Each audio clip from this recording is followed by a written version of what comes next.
Hello everyone, welcome to the class guys. कैसे हैं आप सभी? उम्मीद करता हूं आप सभी बहुत बढ़िया होंगे, बढ़िया से पढ़ाई लिखाई कर रहे होंगे।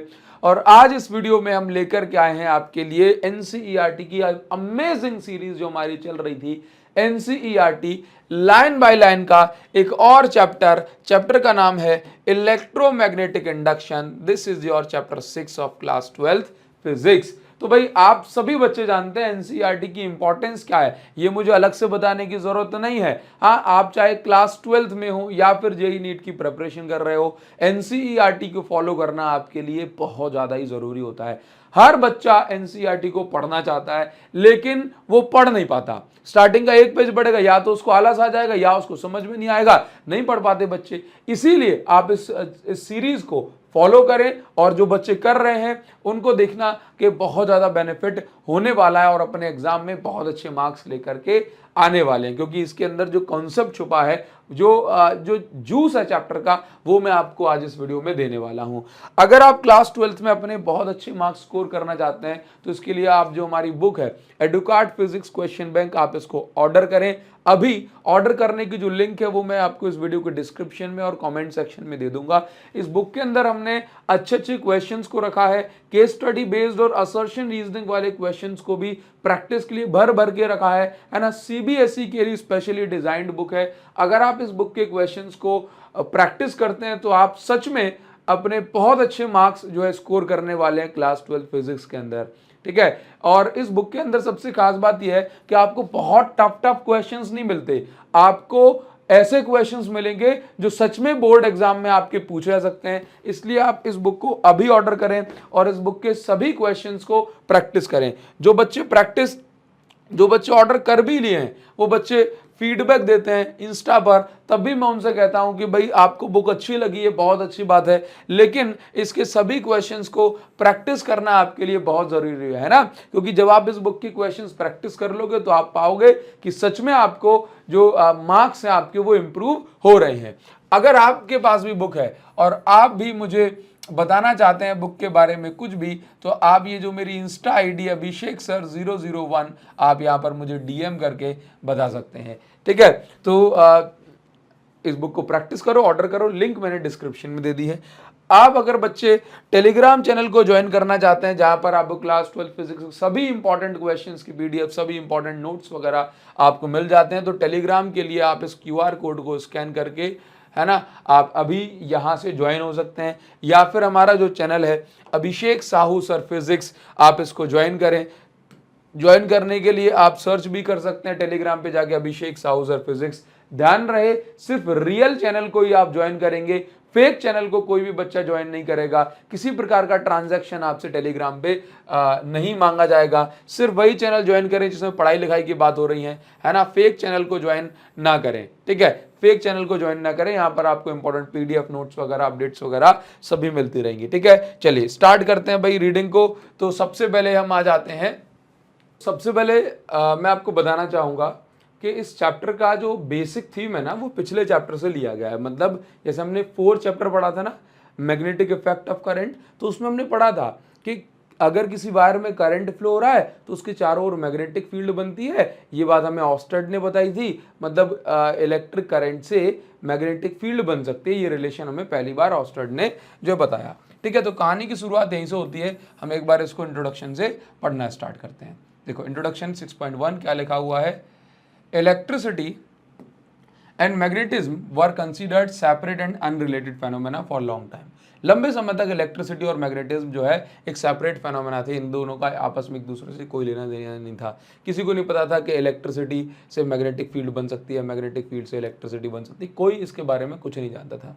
लेकिन in the early decades of 19th century, मतलब 1820 के आसपास की बात कर रहे हैं, ठीक है, कुछ साइंटिस्ट हुए जैसे कि ऑस्टर्ड, एम्पियर और कुछ और साइंटिस्ट, जिन्होंने इलेक्ट्रिसिटी और मैग्नेटिज्म ये आपस में इंटर रिलेटेड हैं, इस चीज को उन्होंने प्रूव करा। ठीक, they found that moving electric charges produce magnetic field. उन्होंने बताया कि मूविंग चार्जेस से क्या बन सकती है, मैग्नेटिक फील्ड बन सकती है, ये चीज बताई। ठीक है, for example electric current deflects magnetic compass needle placed in its vicinity. अगर किसी करंट कैरिंग वायर के विसिनिटी यानी कि नेबर में कोई मैग्नेटिक कंपास है तो इस कंपास में क्या होता है, डिफ्लेक्शन होता है, इसकी नीडल जो है डिफ्लेक्ट करती है मैग्नेटिक फील्ड से।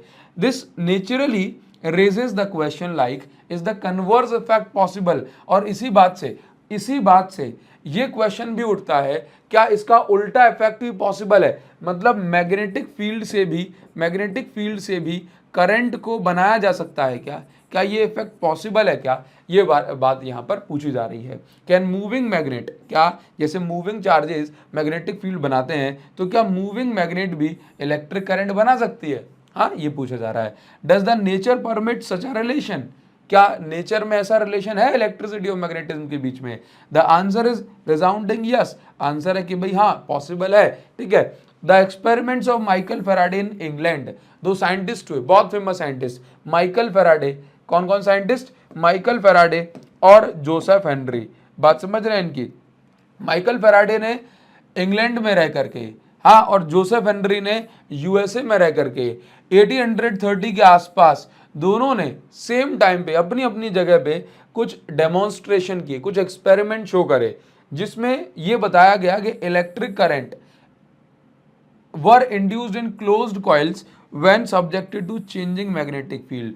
जब किसी भी कॉइल में हम मैग्नेटिक फील्ड को चेंज कराते हैं, है ना, मैग्नेटिक फील्ड जो है इस कॉइल के साथ लिंक होने वाली चेंज होती है, तो इस कॉइल के अंदर करंट इंड्यूस हो जाता है, इस कॉइल के अंदर क्या इंड्यूस हो जाता है, करंट इंड्यूस हो जाता है। जरा सोचो नेचर में कितनी महान बात है, कितनी अच्छी बात है, या कहूँ कितनी अमेजिंग बात है कि नेचर ने जब तक ये फीचर रिवील नहीं करा था तब तक नहीं करा था, लेकिन जब उसने सामने लाया नेचर ने, तो दो अलग अलग लोग जो कि अलग अलग कंट्रीज में थे, एक ही टाइम पर उन्होंने एक्सपेरिमेंट्स को डेमोन्स्ट्रेट करा, एक्सपेरिमेंट जो है शो करे, ये फेनोमेना दुनिया को बताया। तो सोचो कि जब नेचर चाहती है तब चीजें होती हैं, अदरवाइज दुनिया कब से चल रही थी, एक ही टाइम पर कैसे जो है ये दोनों चीजें रिवील हुई, सोचने वाली बात है, ठीक है। नाउ इन दिस चैप्टर, इस चैप्टर में हम यही पढ़ेंगे, we will study the phenomena associated with changing magnetic field. इस चैप्टर में हम चेंजिंग मैग्नेटिक फील्ड से जुड़े हुए फेनोमेना पढ़ेंगे, उनके प्रिंसिपल्स को जानेंगे और पढ़ेंगे कि भाई अब सुनो आगे क्या लिखा है। द फेनोमेना, डेफिनेशन लिखिए, the phenomena in which electric current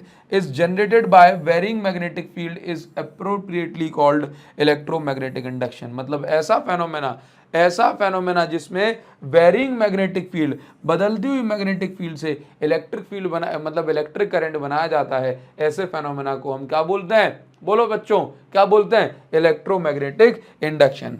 आगे की कहानी क्या बताई गई, आगे की कहानी ये बताई गई कि when Faraday first made public his discovery that relative motion between bar magnet and wire loop produce small current in letter। देखो क्या लिखा गया, पहले उसने कहा, मतलब जब फेराडे ने सबसे पहले बताया कि जब बार मैग्नेट और कॉइल के बीच में रिलेटिव मोशन कराया गया, मतलब इस बार मैग्नेट को इसके आसपास मूव कराया गया, तो कॉइल के अंदर, लेटर मतलब दूसरे नंबर पे कॉइल को बोला था ना, तो कॉइल के अंदर जो है करंट प्रोड्यूस हो रहा है, हाँ थोड़ा सा करंट प्रोड्यूस हो रहा है, और ये करंट बहुत बहुत छोटा था, ठीक है।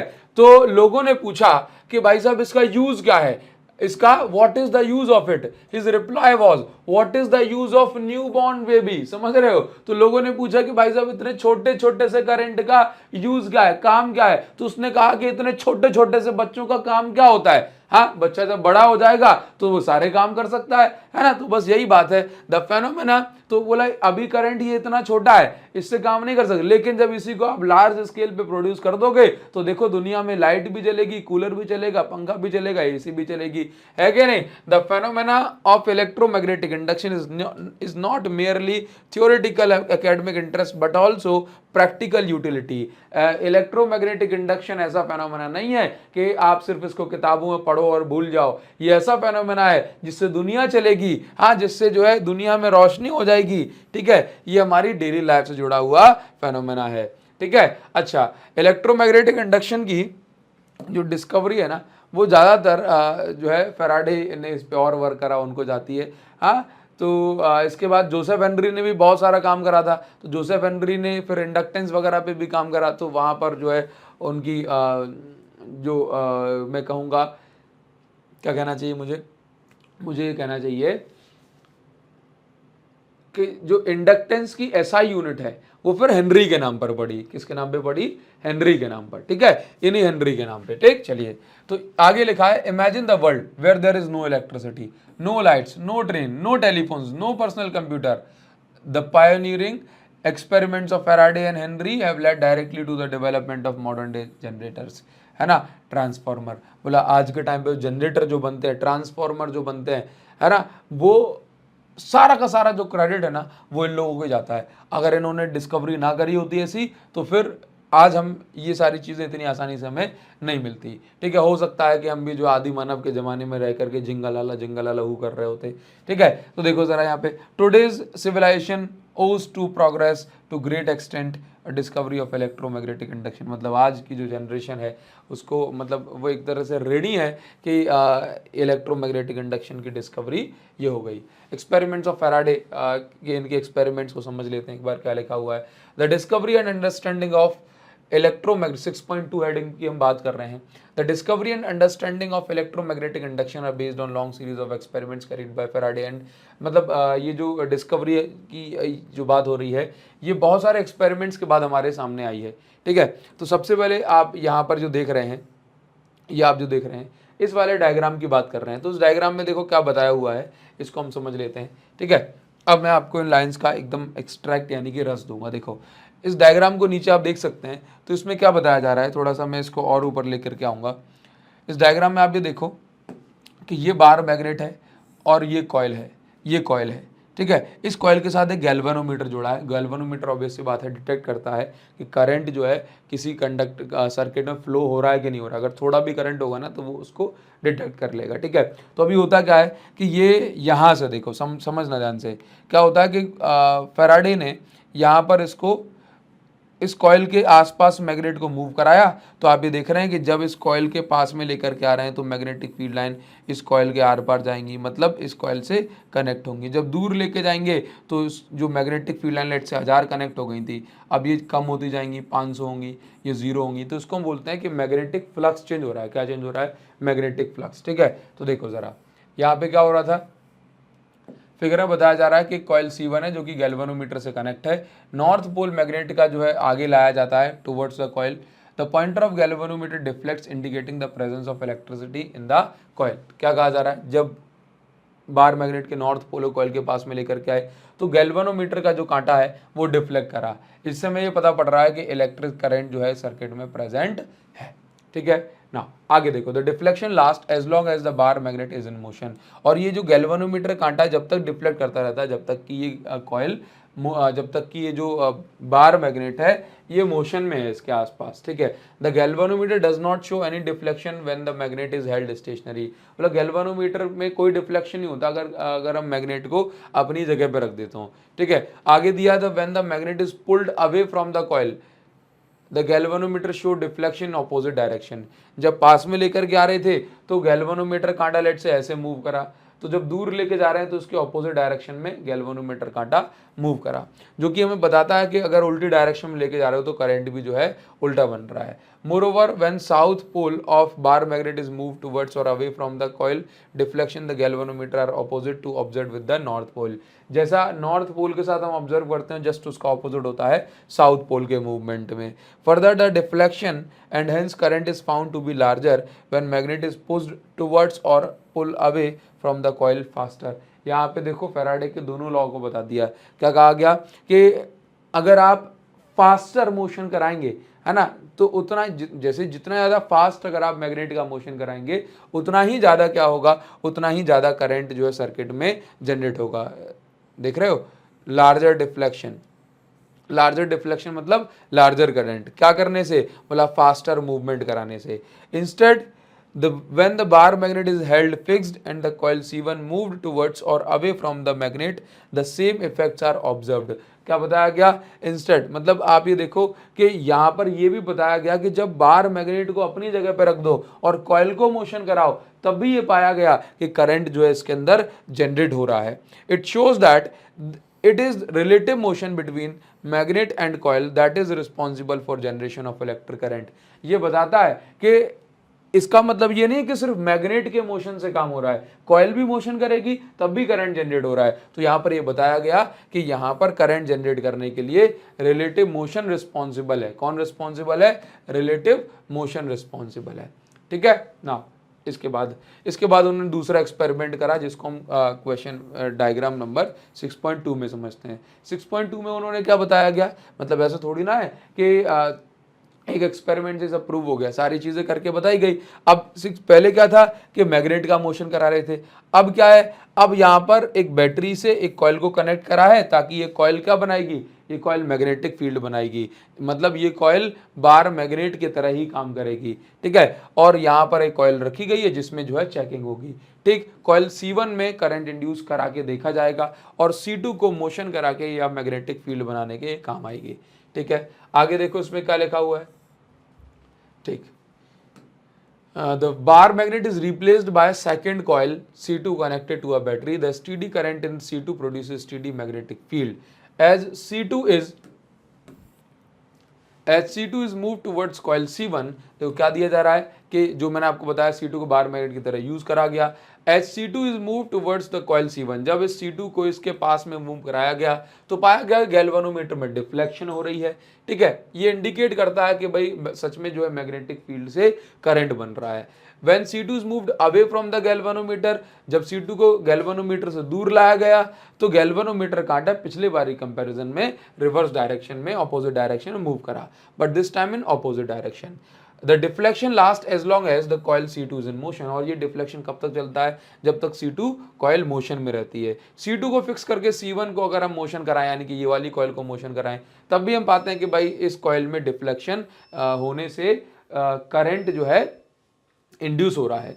कहने का मतलब ये हुआ कि रिलेटिव मोशन अगर कॉइल में और मैग्नेटिक सोर्स में अगर हो रहा है तो वहां पर इलेक्ट्रिक करंट जनरेट होता है। ठीक है, आगे देखो, आगे यहां पर क्या बताया जा रहा है, आगे यहां पर क्या बताया जा रहा है, आप इस 6.3 को देखो, इसमें क्या बताया जा रहा है, ये जो फिगर 6.3 है इसमें ये बताया जा रहा है, सेम लैंग्वेज लिखी है, इसमें कुछ भी नहीं है, कि जैसे आप इस की को प्रेस, देखो पहले क्या था, पहले कोई भी इसमें करंट नहीं था, पहले इस कॉइल में कोई करंट नहीं था, तो ये कॉइल कोई भी मैग्नेटिक फील्ड नहीं बना रहा, सॉरी इस कॉइल में कोई भी करंट नहीं था तो कोई भी मैग्नेटिक फील्ड नहीं बन रही थी। फिर जब इस कॉइल में करंट जो है आया, करंट फ्लो होना स्टार्ट हुआ, कब होगा करंट फ्लो होना स्टार्ट, करंट फ्लो होना स्टार्ट होगा जैसे आप की को प्रेस करेंगे। तो ऑब्वियस सी बात है, पहले करंट 0 था, अब मान के चलो करंट को पहुंचना है 10 एम्पियर, तो मैग्नेटिक फील्ड भी कैसे बनेगी, जैसे यहाँ पे करंट कैसा हो रहा है, करंट इंक्रीज हो रहा है, स्टार्टिंग में तो करंट इंक्रीज होगा और जब इसमें मैक्सिमम करंट जो है पहुंच जाएगा तो फिर करंट जो है नॉर्मल स्टैटिक हो जाएगा। तो जब तक करंट की वैल्यू बढ़ रही थी तब तक इसके द्वारा मैग्नेटिक फील्ड की वैल्यू भी बढ़ रही थी, है ना। और जैसे ही करंट जो है स्टॉप जो है मैक्सिमम पहुंच जाएगा, अब इसकी वैल्यू नहीं बढ़ेगी तो मैग्नेटिक फील्ड भी स्टेडी हो जाएगी। तो यहां पर क्या पाया गया कि जब तक जो है करंट बढ़ा तब तक मैग्नेटिक फील्ड जो है बढ़ी, और ये बढ़ी हुई मैग्नेटिक फील्ड जब इससे कनेक्ट होती है तो इसके अंदर करंट इंड्यूस होता है। फिर जैसे ही ये करंट इसमें कांस्टेंट हो गया, ये मैग्नेटिक फील्ड भी कांस्टेंट हो गई, और कांस्टेंट मैग्नेटिक फील्ड होने से इसके अंदर करंट इंड्यूस नहीं होता। तो यहां पर एक चीज हमारे सामने निकल के आती है कि जब तक मैग्नेटिक फ्लक्स चेंज होता रहेगा, हाँ, तब तक ही जो है करंट इंड्यूस होगा। ठीक है ना, तो देख लेते हैं इस बार हम देख लेते हैं क्या लिखा हुआ है। The above two experiment involve relative motion between magnet and coil between two coils. ठीक है, देखो तो यहाँ पर क्या दे रहा है, पिछले दो एक्सपेरिमेंट में हमने रिलेटिव मोशन पढ़ा था कि भाई कॉइल और मैग्नेट कॉइल और कॉइल के बीच में रिलेटिव मोशन हो रहा है, बट यहाँ पे देखो through another experiment Faraday show that this relative motion is not absolute requirement. कह रहा है कि फैराडे ने अगले एक्सपेरिमेंट में ये बताया कि जरूरी नहीं है कि रिलेटिव मोशन हो ही तभी ऐसा होगा, ठीक है, तभी करंट इंड्यूस होगा। इस बार उसने क्या करा कि कॉइल C1 और C2 दोनों को स्टेशनरी रख दिया, कॉइल C1 और C2 दोनों को अपनी जगह पर रखा, बोला अब इस बार किसी का मोशन नहीं होगा। Coil C1 is connected to galvanometer G, और कॉइल C1 में गैल्वेनोमीटर कनेक्ट कर दिया ताकि हम करंट को डिटेक्ट कर पाए।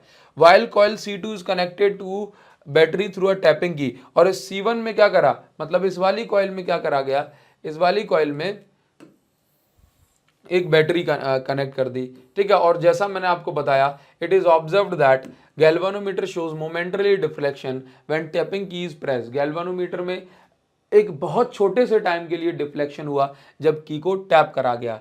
The pointer in that galvanometer returns to zero immediately if key is held pressed continuously there is no deflection galvanometer. अगर की लगातार प्रेस रहेगी तो गैल्वानोमीटर में कोई डिफ्लेक्शन नहीं रहेगा। कारण यह है कि एक पॉइंट के बाद करंट जो है कांस्टेंट हो जाएगा, मैग्नेटिक फील्ड चेंज नहीं होगी, ठीक है, तो फिर कुछ नहीं होगा। व्हेन की इज रिलीज्ड, जब की को वापस से जो है रिलीज करा गया, हाँ पहले जो है ऐसे थी, अब की को वापस से उठा दिया तो करंट की वैल्यू मैक्सिमम 10 से वापस 0 आएगी, करंट डिक्रीज होगा, इसके कारण मैग्नेटिक फील्ड में चेंज होगा और फिर से जो है गैल्वेनोमीटर में डिफ्लेक्शन हमें देखने को मिलेगी, ठीक है। It is observed that deflection increases dramatically when an iron rod is inserted in the coil.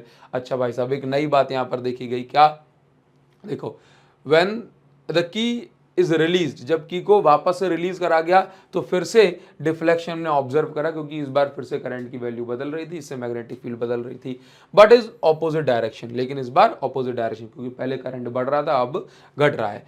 It is also observe that the deflection increases dramatically when an iron rod is inserted into the coil। बहुत important point है यहाँ पे कि ये पाया गया कि जब कॉइल में हम आयरन रॉड को इंसर्ट कर देते हैं, जब हम कॉइल में आयरन रॉड को इंसर्ट कर देते हैं तो डिफ्लेक्शन जो है बहुत ज़्यादा बढ़ जाता है। कारण उसका, क्योंकि आयरन रॉड जो है, सॉफ्ट आयरन रॉड या नॉर्मल आयरन रॉड की बात करें तो ये मैग्नेटिक फील्ड को अट्रैक्ट करती है। आयरन एक फेरोमैग्नेटिक मटेरियल है, ये मैग्नेटिक फील्ड की स्ट्रेंथ को बहुत ज्यादा बढ़ा देती है, तो मैग्नेटिक फील्ड की स्ट्रेंथ बढ़ गई मतलब मैग्नेटिक फ्लक्स जो है ज्यादा चेंज होगा इस बार, और ज्यादा जो है डिफ्लेक्शन हमें देखने को मिलेगी। 6.3 पे आ जाते हैं, मैग्नेटिक फ्लक्स की बात कर लेते हैं। 6.3 हेडिंग पर आ जाते हैं, मैग्नेटिक फ्लक्स के बारे में इसमें दिया जा रहा है, पढ़ लेते हैं इसको एक बार ध्यान से। Faraday's great insight lay in discovering a simple mathematical relation to explain series of experiments, ठीक है। मतलब फैराडे चाहते थे कि उनके जो एक्सपेरिमेंट उन्होंने करे हैं उनको एक्सप्लेन करने के लिए कोई मैथमेटिकल रिलेशन यानी कुछ सिंपल सा फॉर्मूला वगैरह जरूर होना चाहिए, ठीक है। However before we state and appreciate his laws, मतलब इससे पहले कि हम उनके लॉ के बारे में पढ़े जाने अप्रिशिएट करें, हमें मैग्नेटिक फ्लक्स के बारे में जानना बहुत जरूरी है। मैग्नेटिक फ्लक्स को वैसे डिफाइन कर सकते हैं जैसे कि हमने इलेक्ट्रिक फ्लक्स को करा था चैप्टर 1 में, यहाँ पर एक आ जा रहा है। Magnetic flux through the plane area placed in magnetic field B can be written as like this, ठीक है। कह रहा है कि अगर किसी कॉइल के साथ जो मैग्नेटिक फ्लक्स जो है अगर आपको एक्सप्लेन करना है तो आप इस फॉर्मूले से कर सकते हैं। देखो सिंपल सी बात है, क्या होता है कि मैग्नेटिक फ्लक्स क्या है, तो जैसे मान के चलो मेरे पास ये सरफेस है, ठीक है, इस सरफेस से कितनी मैग्नेटिक फील्ड लाइन परपेंडिकुलरली पास हो रही है, इसी को हम बोलते हैं मैग्नेटिक फ्लक्स। क्या बोलते हैं? मैग्नेटिक फ्लक्स, ठीक है। अब आप समझिए कि यहां पर कह रहा है कि मैग्नेटिक फ्लक्स क्या होता है, फॉर्मूला उसका, तो B vector dot A vector, magnetic field vector into area vector. जब अपन उसको डॉट हटाते हैं तो यहाँ पे आता है बी ए कॉस थीटा, कॉस थीटा। यहाँ पे डार्क में बी और ए लिखे हैं, डार्क का मतलब होता है वेक्टर फॉर्म में लिखना। अच्छा, एक चीज आपको हमेशा ध्यान रखनी होती है कि जो वेक्टर साइन है मतलब सॉरी जो एंगल थीटा है ये किस किस के बीच का एंगल है, मैग्नेटिक फील्ड और एरिया के बीच का नहीं, मैग्नेटिक फील्ड वेक्टर और एरिया वेक्टर के बीच का। तो अगर मैग्नेटिक फील्ड की डायरेक्शन ये है तो यहां पर आप ये देखें कि जो ये वाला थीटा है ये 90 डिग्री नहीं लेना, हमें जो एंगल है वो मैग्नेटिक फील्ड और एरिया वेक्टर के साथ लेना है, ना कि एरिया के साथ। तो एरिया वेक्टर हमेशा परपेंडिकुलर टू द सरफेस होता है, तो मैग्नेटिक फील्ड और एरिया वेक्टर सेम डायरेक्शन में होने से यहाँ पे थीटा की वैल्यू हमेशा 0 डिग्री लेनी होती है, ठीक है। जैसे यहाँ पर मैग्नेटिक फील्ड की डायरेक्शन ये है तो एरिया वेक्टर यहाँ पे परपेंडिकुलर, इस सरफेस पे परपेंडिकुलर यहाँ पे बताया गया क्योंकि सरफेस ऐसे रखी हुई है, तो एरिया वेक्टर और मैग्नेटिक फील्ड बीच के एंगल जो थीटा है वही हमें यहाँ पे लेना होता है। कह रहा है कि अगर सरफेस कर्व्ड सरफेस है या नॉन यूनिफॉर्म मैग्नेटिक फील्ड है तो ऐसे केस में हम हर एक छोटी छोटी सरफेस का फ्लक्स निकालेंगे और फिर उनको ऐड कर देंगे, ठीक है। तो इस तरीके से हम उसको लिख पाएंगे। तो इसको लिखने का जो सिंपल तरीका होता है वो होता है इंटीग्रेशन। तो आप क्या करें, integration B vector dot d A vector का इंटीग्रेशन करेंगे तो आपको मिल जाएगा नेट फ्लक्स, मतलब सभी पार्ट्स को जोड़ने का जो तरीका है उसको हम बोलते हैं इंटीग्रेशन मेथड, ठीक है। चलिए, तो यहाँ पर ये बात बताई गई। इसके बाद फैराडे का जो लॉ है 6.4 समझाया गया, मतलब सॉरी जो 6.4 वाली जो आप हेडिंग देख रहे हैं उस पर एक बार नजर बनाते हैं। 6.4 में क्या लिखा है, Faraday's law of induction. Faraday's ने इंडक्शन के कुछ लॉ दिए, ठीक है। अब यहाँ पर कुछ बातों में आप थोड़ा समझें कि जो हमने ऊपर ऑलरेडी एक्सप्लेन कर दिया है बस उसी चीज को दोबारा से रिपीट करके बताया जा रहा है। फैराडेज कंक्लूजन में पहुंचे कि ईएमएफ, यहाँ पे बस इस लाइन के लिए मैंने इसको दोबारा से पढ़ा, अदरवाइज नहीं पढ़ता। Conclusion that EMF is induced in coil when magnetic flux through the coil changes with time.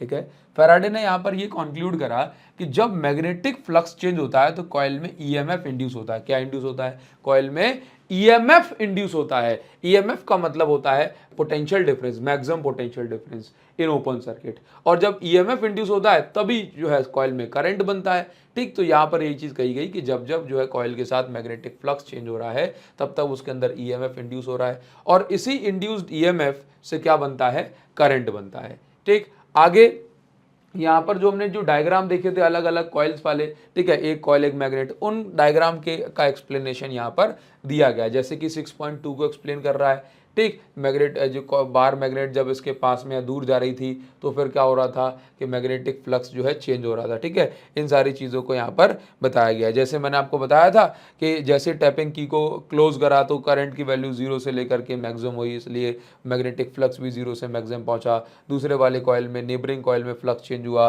तो फिर उसमें भी ईएमएफ इंड्यूस हो गया, करंट इंड्यूस हो गया। ठीक है, तो मतलब जो हमने 2-3 एक्सपेरिमेंट्स को ऊपर एक्सप्लेन करा था उन्हीं को लाइन बाय लाइन यहाँ पर लिखा हुआ है, और एक एक लाइन आप पढ़ेंगे तो मैंने सब कुछ वर्ड टू वर्ड एक्सप्लेन कर चुका हूँ आपको। ठीक, अभी यहाँ पर देखो तो फैराडे का जो फर्स्ट लॉ ये कह देता है कि जब जब किसी भी कॉइल के साथ मैग्नेटिक फ्लक्स चेंज होगा तब तब उसके अंदर ईएमएफ इंड्यूस होगा, और ये ईएमएफ जब तक बना रहेगा जब तक कि फ्लक्स चेंज होता रहेगा।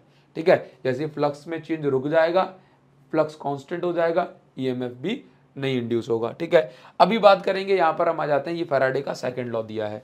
ठीक है, तो फैराडे का सेकंड लॉ ये कहता है the magnitude of induced EMF, the magnitude of induced EMF मतलब कितना ईएमएफ इंड्यूस होगा किसी भी सर्किट में, ये इक्वल होता है, ये डिपेंड करता है किस पे? Rate of change of magnetic flux. किस पे डिपेंड करता है? Rate of change of magnetic flux.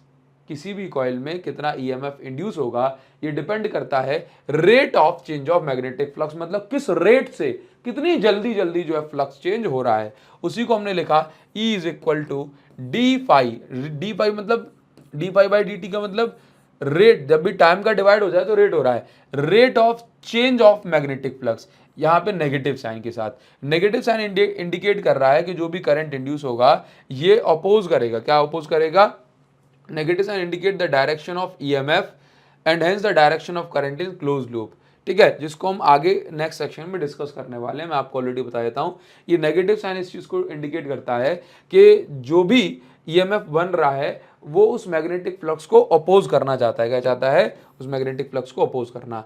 आगे दिया गया कि यदि n नंबर ऑफ टर्न्स हैं तो फिर n नंबर ऑफ टर्न्स के लिए हम यहाँ पर -n कैप जो है इसके अंदर लगा लेंगे। ठीक है, अगर कॉइल जिसमें फ्लक्स चेंज हो रहा है उसमें n टर्न्स है तो ठीक है। चलिए, तो यहाँ पर आप ये देख रहे हैं induce EMF can be increase. अगर ईएमएफ को इंड्यूस कर जो है इंक्रीज करना चाहते हैं तो कॉइल में आप कैपिटल N यानी नंबर ऑफ टर्न्स की वैल्यू को बढ़ा दीजिए। आगे क्या है? ठीक, आगे क्या बताया जा रहा है कि फ्रॉम इक्वेशन 6.1 और 6.2 से हमें ये पता पड़ता है कि flux can be varied by changing any one. Flux जो है किसी भी चीज़ को चेंज करके या वेरी करके बदला जा सकता है, चाहे वो मैग्नेटिक फील्ड एरिया हो या फिर एंगल थीटा हो। आपने बी बदल दिया, ए बदल दिया, थीटा बदल दिया तो फ्लक्स बदल जाएगा। फ्लक्स बदल देंगे तो फिर इंड्यूस्ड ईएमएफ भी बदल जाएगा। ठीक है, देखिए आगे इसमें एग्जाम्पल नंबर 6.1 दिया हुआ है। तो एग्जाम्पल नंबर 6.1 में क्या है एक बार समझ लेते हैं। Consider experiment 6.2। What do you obtain what would you obtain to large deflection of galvanometer? What would you demonstrate to presence induced current in absence of galvanometer? देखो क्या कहा जा रहा है, उसने कहा है जैसे आपको 6.2 एक्सपेरिमेंट बताया था, 6.2 में क्या है आपको शायद ध्यान नहीं होगा, आप पता नहीं कौन सी नशे में हो। ये बताया था कि यहाँ पे देखो 6.2 यही था ना, नहीं कहो सर नशे में तो आप ही हो। देखो ये एक कॉइल थी, इस कॉइल में करंट फ्लो कराया गया था और इसमें जो है ये कॉइल C1 थी, ये कॉइल C2 थी, कुछ ऐसा इसमें बताया गया था। ठीक है, अब आप देखो what would you obtain large deflection in galvanometer. ठीक है, what would you do to obtain, वही मैं कह रहा हूं कि मुझे समझ में नहीं आ रहा। हाँ, लार्ज डिफ्लेक्शन चाहिए, ज्यादा डिफ्लेक्शन चाहिए, यानी कि ज्यादा करंट चाहते हो तो आप क्या करोगे, तो सिंपल ज्यादा करंट ज्यादा फ्लक्स चेंज कराने से आएगा, तो हम ज्यादा फ्लक्स चेंज कराएंगे। या कहें कि हमने पढ़ा है ईएमएफ कितना इंड्यूस होगा, डिपेंड करता है कि कितना जल्दी जल्दी फ्लक्स चेंज करा रहे हैं। इसका मतलब उसका जो मोशन है, यानी कि इसमें जो वेरिएशन है, ये जल्दी जल्दी करेंगे। क्या करेंगे, वेरिएशन जल्दी जल्दी करेंगे, एक बात, ठीक है। और दूसरी बात हम क्या कर सकते हैं, दूसरी बात हम इस कॉइल के अंदर सॉफ्ट आयरन कोर इंसर्ट कर सकते हैं। सॉफ्ट आयरन इसकी मैग्नेटिक फील्ड फ्लक्स की जो स्ट्रेंथ है उसको बढ़ा देगा। तो देखो वही चीज हमने यहाँ पर लिखी हुई है एग्जाम्पल में। एक से ज्यादा तरीके हैं, क्या आप सॉफ्ट आयरन रॉड इंसर्ट कर दो कॉइल C2 में, C1 में, ठीक है। दूसरा तरीका क्या है कि कनेक्ट पावरफुल बैटरी कनेक्ट कर दो, ताकि करंट जितना ज़्यादा कॉइल C1 में या C2 में फ्लो होगा, उतना ही ज़्यादा जो है मैग्नेटिक फ्लक्स बनेगा, ठीक है। इसके बाद तीसरा क्या है, move arrangement rapidly towards test coil C1। हाँ, मतलब ये जो अरेंजमेंट है उसको जल्दी जल्दी C1 C2 के पास में या दूर लाया जाए, ठीक है। इसके बाद सेकंड पॉइंट क्या दिया है, how would you demonstrate the presence of induce current. बोला आप कैसे बताओगे अगर आपका गैल्वानोमीटर नहीं है तो कि इस सर्किट में करंट इंड्यूस हो रहा है। तो सिंपल सी बात है, कोई ऐसा डिवाइस लगा दो जो करंट से चलता हो, जैसे कि बल्ब। तो आप यहाँ पर क्या कर सकते हैं, एक छोटा सा बल्ब लगा सकते हैं। जैसे ही करंट चेंज होगा, मतलब फ्लक्स चेंज होगा, ईएमएफ इंड्यूस होगा, ये बल्ब ग्लो करेगा, वो मतलब जो है बंद होगा, इससे हमें पता पड़ जाएगा, ठीक है ना। आप ये देख रहे हैं, in experimental physics one must learn to innovate. Michael Faraday, who is ranked as one of the best experimentalist ever, was legendary for his innovative skills. Michael Faraday का जो नाम है, ये मतलब one of the best experimentalist में से एक है, और हमें भी इनोवेशन करते रहने की जो है समझ रखते रहना चाहिए, है ना। इसके बाद ये हमें क्वेश्चन दिया जा रहा है। इस क्वेश्चन में क्या है, एग्जाम्पल नंबर 6.2 है। इसमें एक स्क्वायर लूप दिया जा रहा है जिसकी साइड है 10 सेंटीमीटर। देखो, तो जब भी इस तरह का क्वेश्चन आ जाए ना, तो इसमें देखो पूछा गया है determine the magnitude of induced EMF. EMF निकालना है, ठीक है, और करंट निकालना है। सिंपल सी बात है, जब भी इस चैप्टर में ईएमएफ पूछा जाए ना, तो फॉर्मूला होता है d∅dt, ठीक है। और अगर n नंबर ऑफ टर्न्स है तो -n(d∅dt) अपन इस तरीके से लिख देते हैं। अब आप समझते हो कि फाई के लिए हमें चाहिए होगा B × A, magnetic field × area, ठीक। तो सिंपल सी बात है कि हमारे पास क्या, या ऐसे बोल दें, एक ये वाला फॉर्मूला हम कब लगाएंगे, ये वाला फॉर्मूला हम जब लगाते हैं जब हमें मैग्नेटिक फील्ड या एरिया या फिर फ्लक्स जो है हमें किसी इक्वेशन के फॉर्म में दिया हो, तो हम डिफरेंशियल करके काम चला लेते हैं, ठीक है। अदरवाइज हम क्या करते हैं कि यहाँ पे ये फॉर्मूला हम लगा सकते हैं -del∅/del t, ठीक है। और E = -del∅ क्या है, ∅2 - ∅1, ठीक। अगर कह रहे हैं डिटरमाइन द मैग्नीट्यूड, तो हम इस माइनस साइन को यहाँ से हटा देंगे, ठीक है। चलिए, तो ∅2/∅ में क्या है, del2। ∅2 क्या है, देख लो कि फ्लक्स कितना जो है, बस ये चीज़ें आपको बतानी है। तो यहाँ पर समझ लो क्या किस तरह क्वेश्चन दिया है, और आपको अभी समझ में आ जाएगा कि स्क्वायर लूप है जिसकी साइड कितनी है, 10 सेंटीमीटर। मतलब मैं यहाँ से एरिया को फाइंड कर लूँगा, ठीक है। रेजिस्टेंस हमें दी है ताकि मैं जब करंट निकालूंगा ना, तो I = E/R लिख दूंगा, इसलिए रेजिस्टेंस दी है। ये जो है ना, ये ईस्ट वेस्ट प्लेन में रखा हुआ है। मतलब आप ऐसा मान के चल सकते हैं कि ईस्ट वेस्ट प्लेन, ईस्ट यहाँ है, वेस्ट यहाँ है, तो कॉइल कुछ ऐसे रखी है, ठीक है, कॉइल ऐसे रखी है, ठीक। नॉर्थ ऊपर होगा और साउथ नीचे होगा। तो कह रहा है the uniform magnetic field 0.1 Tesla across the north east direction. मतलब सोचो कि प्लेन ऐसे रखा है इस तरीके से, ठीक। तो इसका एरिया वेक्टर ऊपर जाएगा, मैग्नेटिक फील्ड का है नॉर्थ ईस्ट डायरेक्शन में, नॉर्थ ईस्ट चाहिए होता है, तो इन दोनों बीच में कितना एंगल होगा, 40 डिग्री, 45 डिग्री। बस ये चीज़ आप बताई हुई है। अब आपको ईएमएफ निकालना है, और क्या बताया है कि जो यहाँ पर देखो, the magnetic field decrease to 0, magnetic field को 0 पर लेके आया जाता है इन 0.70 सेकेंड, यानी कि del t की वैल्यू हमारे पास 0.70 सेकेंड है। और क्या बताया जा रहा है कि मैग्नेटिक फ्लक्स, मैग्नेटिक फील्ड को 0 कर रहे हैं ना, इसका मतलब है ∅2 की वैल्यू अपने आप क्या हो जाएगी, 0 हो जाएगी, है ना, क्योंकि पहले ∅1 कुछ होगा, ∅2 अपने आप 0 हो जाएगा, ठीक है। तो हमने क्या निकाला, मैग्नेटिक फ्लक्स हमने निकाल लिया, BA cos theta, cos theta की वैल्यू 45 डिग्री ले ली, और उसके बाद यहाँ पर फॉर्मूला लगा के ईएमएफ निकाला और यहाँ पे करंट निकाल दिया। वन शॉट लेक्चर्स में मैंने आपको न्यूमेरिकल कराए हुए हैं, ठीक है। आगे देखिए, आगे क्या बताया जा रहा है, एग्जाम्पल नंबर 6.3 की बात यहाँ पर करी जा रही है। क्या बताया जा रहा है, एक सर्कुलर कॉइल है जिसकी रेडियस है 10 सेंटीमीटर, 500 टर्न्स हैं। रेडियस दिया मतलब एरिया हम यहाँ से निकाल लेंगे, नंबर ऑफ टर्न्स दिया हुआ है, रेजिस्टेंस दिया ताकि करंट निकाल पाए, ठीक। Whose plane is perpendicular to the horizontal component of earth's magnetic field. मतलब आप ये मान के चलो कि ये कॉइल कुछ इस तरीके से है, कुछ इस तरीके से कॉइल रखी है ऐसे, इस कॉइल का प्लेन इस अर्थ मैग्नेटिक फील्ड के परपेंडिकुलर है, ऐसे परपेंडिकुलर इस तरीके से है, ठीक है। ये मान के चलो ये मेरे पास ये प्लेन है, इसका प्लेन मैग्नेटिक फील्ड के कंपोनेंट के परपेंडिकुलर है। मतलब आपको लग रहा है कि सर इन दोनों बीच में 90 डिग्री है, नहीं। एरिया वेक्टर कहाँ जाएगा, इसका एरिया वेक्टर भी यहाँ आएगा और मैग्नेटिक फील्ड भी यही है, तो एंगल दोनों बीच में कितने डिग्री हो जाएगा, 0 डिग्री। कॉइल का प्लेन ऐसे है और मैग्नेटिक फील्ड का एक कंपोनेंट इसके परपेंडिकुलर है, मतलब एरिया वेक्टर भी ऐसे बनेगा इस कॉइल के परपेंडिकुलर, तो यहाँ पे एंगल कितना होगा, 0 डिग्री। तो हमने 0 डिग्री पुट करा, बी इंटू ए कैसे निकालना है आपको दे ही दिया है सब कुछ, ठीक है। तो हमने ये निकाला, उसके बाद मैग्नेटिक फ्लक्स हमने निकाल दिया। क्या कह रहा है, मैग्नेटिक फ्लक्स इसमें पूछा था, अच्छा देखो, it is rotated about vertical diameter through 180 degree. अगर हम इसी को 180 डिग्री रोटेट कर दें तो एरिया वेक्टर यहाँ चला जाएगा, तो ऐसे केस में थीटा की वैल्यू क्या बनेगी, 180 डिग्री। अब आपको जो है यहाँ पर सारी वैल्यूज के बाद बस E is equal to N D five by D T लगाना है, नंबर ऑफ टर्न्स दिया था, ठीक है, और करंट हम यहाँ पे निकाल सकते हैं, ठीक है ना। ये एक और चीज़ क्या बता रहा है कि यहाँ पे जो करंट और वोल्टेज की जो वैल्यू आप ले रहे हैं ये एक तरह से एवरेज वैल्यू है, इंस्टेंटेनियस वैल्यू तो अलग अलग होगी, ये डिपेंड करती है कि कॉइल की उस पर्टिकुलर टाइम पे स्पीड क्या थी या किस रेट से आप रोटेट कर रहे हैं, ये सारी चीज़ें, ठीक है। चलो इसके बाद अच्छा एक और चीज़, यहाँ पे फ्लक्स क्यों चेंज हुआ था, क्योंकि आपने कॉइल का ओरिएंटेशन यानी थीटा बदला था, एंगल बदला था, ठीक है, इसीलिए करंट इंड्यूस हुआ इसके अंदर। अभी हम आ जाते हैं लेंज लॉ पे। लेंज लॉ क्या कहता है, मैं इसका सबसे बेस्ट पैराग्राफ बताने वाला हूँ, अभी इसका पढ़ाऊंगा, ठीक है, उसकी एक एक लाइन समझाऊंगा तो आपको समझ में आएगा कि एनसीईआरटी रीडिंग से आपको क्या फ़ायदा होता है, ठीक है। लेकिन पहले मैं आपको बता रहा हूँ कि लेंज लॉ क्या कहता है, ठीक है। देखिए ज़रा, तो लेंज एक जर्मन फिजिसिस्ट थे जिनका नाम था हेनरिक फ्रेडरिक लेंज, जिन्होंने पोलैरिटी ऑफ इंड्यूस्ड ईएमएफ बताई। वैसे हम जनरली ये कहते हैं कि Lenz law gives the direction of induced EMF और इंड्यूस्ड करंट, लेकिन आप ये समझ लें कि पोलैरिटी ऑफ इंड्यूस्ड ईएमएफ क्या है। देखो जैसे मान के चलो अगर कोई कॉइल क्लोज्ड है तो इसके अंदर देखो, जैसे मान के चलो कि ये नॉर्थ पोल है, ये साउथ पोल है।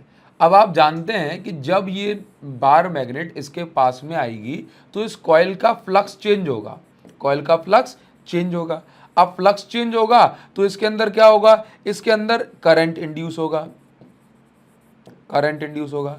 अगर करंट इंड्यूस होगा तो फिर उसकी कुछ डायरेक्शन भी तो होगी। आंसर है कि इसमें जो करंट इंड्यूस होगा उसकी डायरेक्शन को ही लेंज लॉ बताता है, ठीक है। तो लेंज ने ये बताया कि इसमें जो इंड्यूस्ड करंट की डायरेक्शन होगी वो कुछ इस प्रकार होगी कि जब फ्लक्स चेंज हो रहा होगा ना तो ये करंट उस चेंज इन फ्लक्स को रोकेगा, अपोज करेगा। जैसे नॉर्थ पोल इस साइड आ रहा है, ठीक है, तो नॉर्थ पोल के पास में आने से फ्लक्स बढ़ रहा है ना, तो ये कॉइल चाहेगी कि फ्लक्स बढ़े ना, कोई चेंज ना हो, तो ये नॉर्थ पोल को रिपेल करने के लिए खुद के अंदर नॉर्थ पोल बनाएगी ताकि इस नॉर्थ पोल में रिपल्जन हो। बात समझ रहा। और ऐसा करने के लिए, नॉर्थ पोल बनाने के लिए इसको एंटी क्लॉकवाइज करंट फ्लो कराना पड़ेगा, एंटी क्लॉकवाइज करंट फ्लो कराना पड़ेगा। अगर मान के चलो नॉर्थ पोल दूर जा रहा है तो क्या होगा, तो फ्लक्स डिक्रीज होगा, फ्लक्स डिक्रीज होगा। ये कॉइल ये चाहती है कि फ्लक्स कम भी ना हो बढ़े भी ना, तो मतलब नॉर्थ पोल को दूर जाने से रोकना है। तो इस कॉइल में करंट कुछ इस प्रकार से फ्लो होगा कि ये नॉर्थ पोल दूर ना जा पाए। नॉर्थ पोल को दूर ना जाने के लिए यहाँ पे साउथ बनाना जरूरी है ताकि अट्रैक्शन हो जाए, ठीक है। ये दूर जा रहा है तो यहाँ पर साउथ पोल बनाने के लिए करंट फ्लो होना पड़ेगा। और करंट की डायरेक्शन क्या बताई लेंज ने बताई करंट क्लॉकवाइज डायरेक्शन में फ्लो होना चाहिए। सर ऐसा क्यों, देखो बड़ी सिंपल सी बात है, मैं आपको ये चीज बताता हूँ। मान के चलो कि मेरे पास कोई एक छोटी सी, ये मेरे पास मान के चलो कि ये मेरे पास ना एक लूप है। अब इसमें करंट फ्लो हो रहा है इस डायरेक्शन में, ठीक है, इस डायरेक्शन में।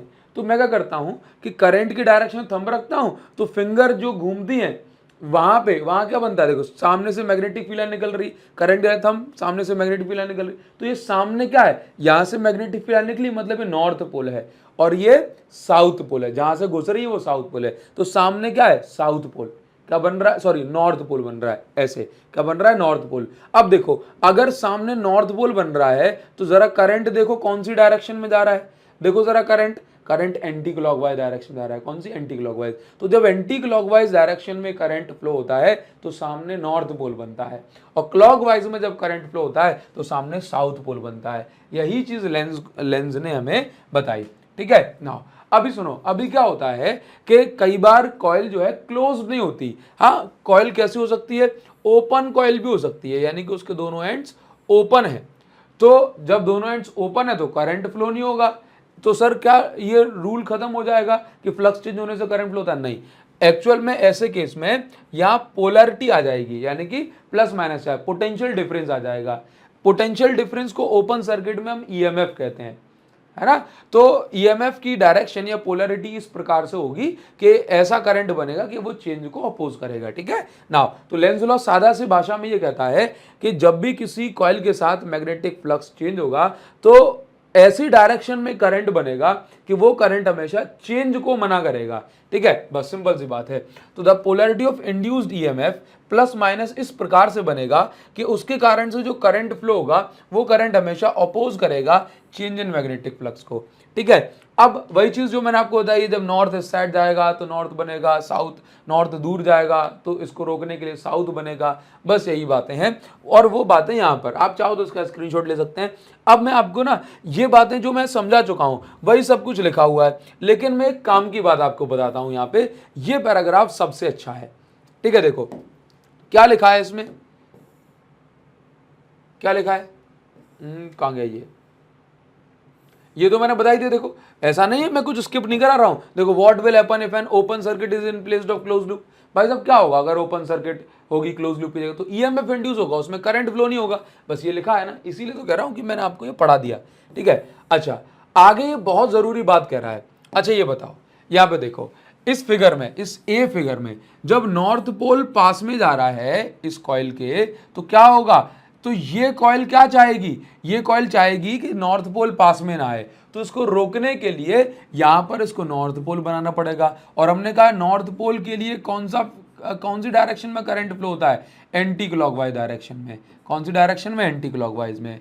अब देखो यहां पर आपसे यह कहा जा रहा है कि a little reflection on this matter should convince us on the correctness of Lenz law.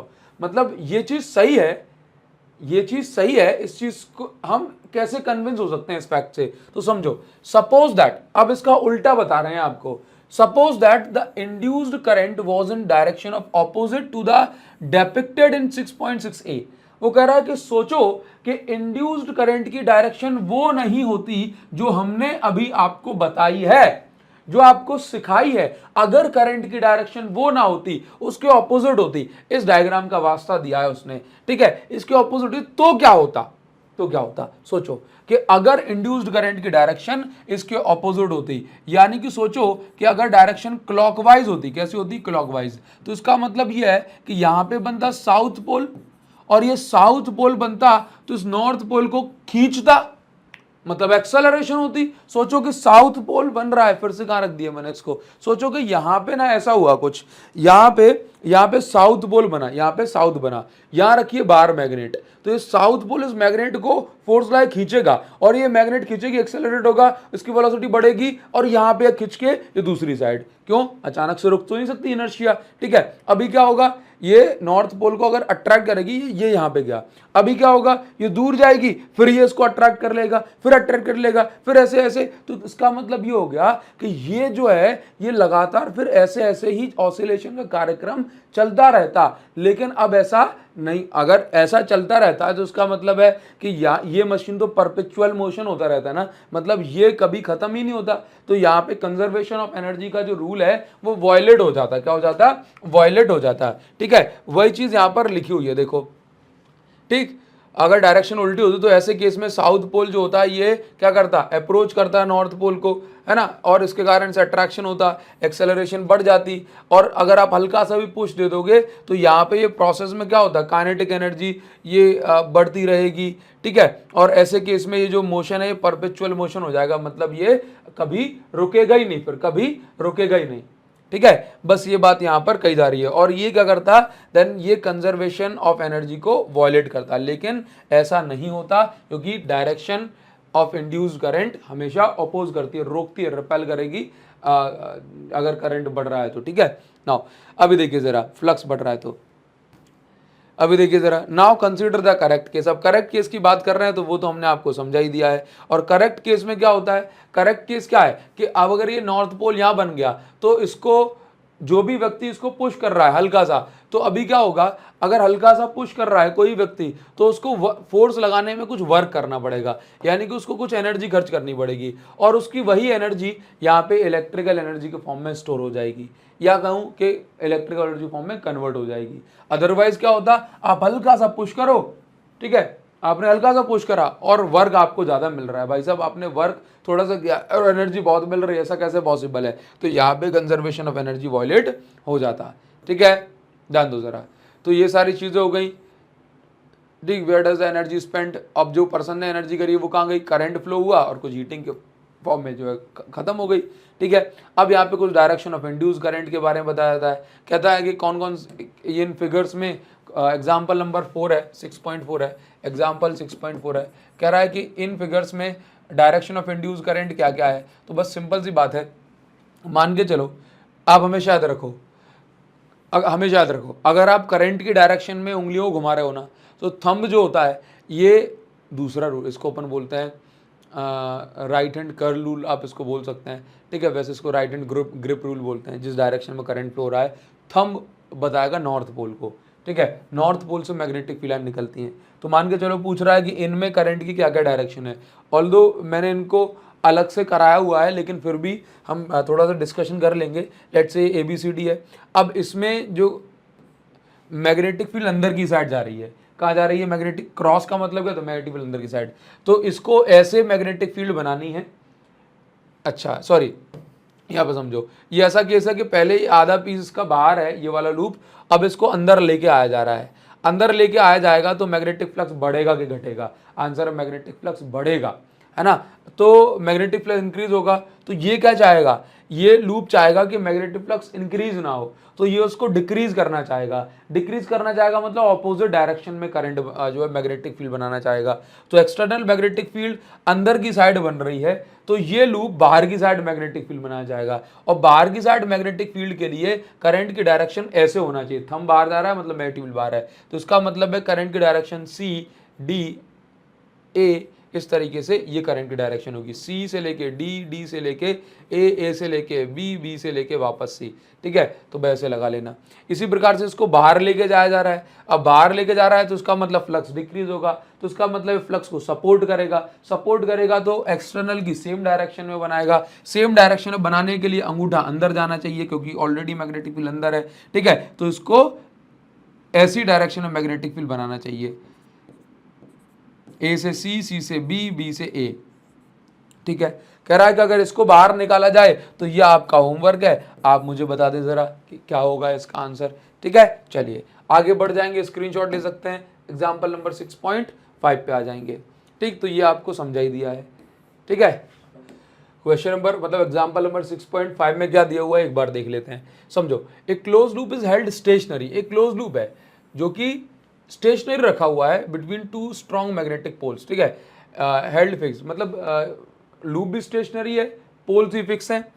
Can we hope to generate current in the loop using very strong magnet, क्या बहुत स्ट्रॉन्ग मैग्नेट अगर हम लगा दें तो क्या इस लूप में करंट जो है इंड्यूस हो सकता है, आंसर इज बिग नो। क्यों, इसलिए नहीं क्योंकि स्टेशनरी है ना दोनों चीजें, फ्लक्स चेंज नहीं होगा तो कोई करंट नहीं बनेगा। आगे कह रहा है क्लोज लूप है जो कि इलेक्ट्रिक फील्ड में नॉर्मल मूव कर रहा है, ठीक है। इलेक्ट्रिक फील्ड मतलब दो कैपेसिटर प्लेट हैं, इलेक्ट्रिक फील्ड बन रही है, उनके बीच में ऐसे मूव कर रहा है। तो बताओ क्या इसमें करंट इंड्यूस होगा? आंसर है नहीं, बिग नो। ठीक है, किसी भी केस में दो केस दिए हैं, चाहे वो पूरी अंदर हो या फिर पार्शियली आउटसाइड पार्शियली इनसाइड हो। ठीक है, आगे देखो, आगे का एक रेक्टेंगुलर लूप है, एक सर्कुलर लूप है, ये इन दोनों को एक यूनिफॉर्म मैग्नेटिक फील्ड से बाहर निकाला जाता है।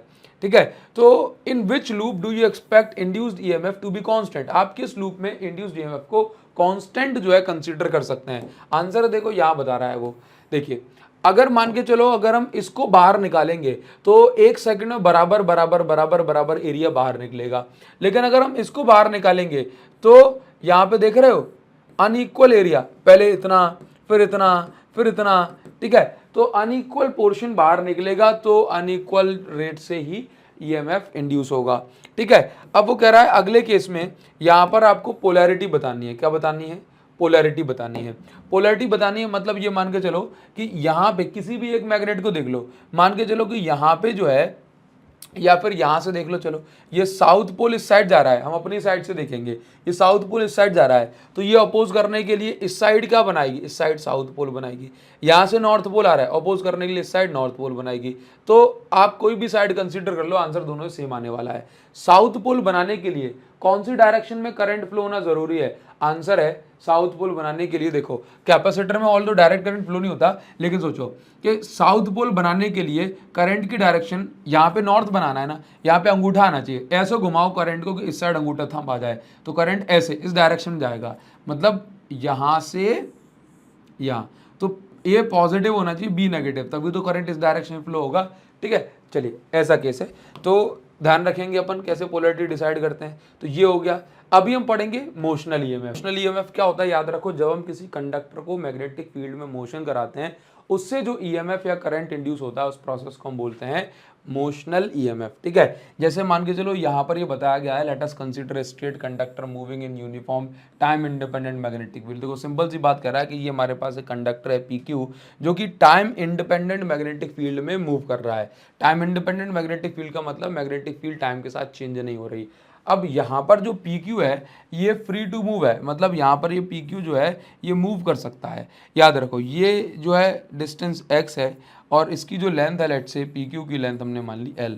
अब अगर ये यहाँ पे स्लाइडर पे मूव करेगा तो मान के चलो स्लाइडर को अगर हमने यहाँ पे रख दिया, अगर इसमें इस ब्रांच में इस करंट इंड्यूस भी होगा तो इस बार करंट की डायरेक्शन क्या होगी? ये तो होगी, मान के चलो कोई भी डायरेक्शन रही, तो आप देखो तो करंट का जो पाथ होगा बस वो इतना सा होगा।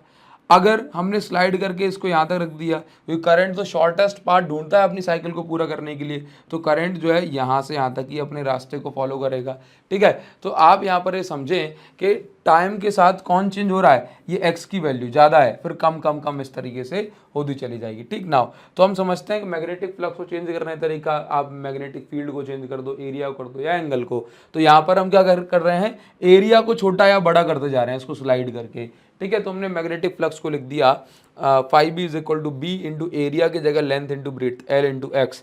ठीक है, ई इज इक्वल टू क्या होता है? ई इज इक्वल टू होता है D minus D phi by D T. आप चाहें तो यहाँ पे ईएमएफ का मैग्नीट्यूड भी अकेला ले सकते हैं। अब देखो मैंने आपको बताया टाइम के साथ क्या चेंज हो रहा है, एक्स की वैल्यू, तो हम इसको यहाँ पर आगे जा करके लिखेंगे E is equal to minus, और ये हमने माइनस साइन लिया है माइनस बी एल, और ये D x by D T, सब कुछ बाहर निकाल दिया बी और एल को, क्योंकि टाइम के साथ ये चेंज नहीं हो रहे थे।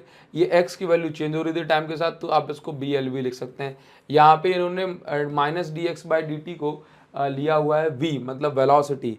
ठीक है, क्योंकि आप ऐसे मान सकते हैं लेफ्ट में जा रहा है इसलिए इन्होंने माइनस वी कंसीडर कर लिया। अच्छा, विच इज़ द स्पीड, तो उन्होंने simple D x upon D T को माइनस वी मान लिया।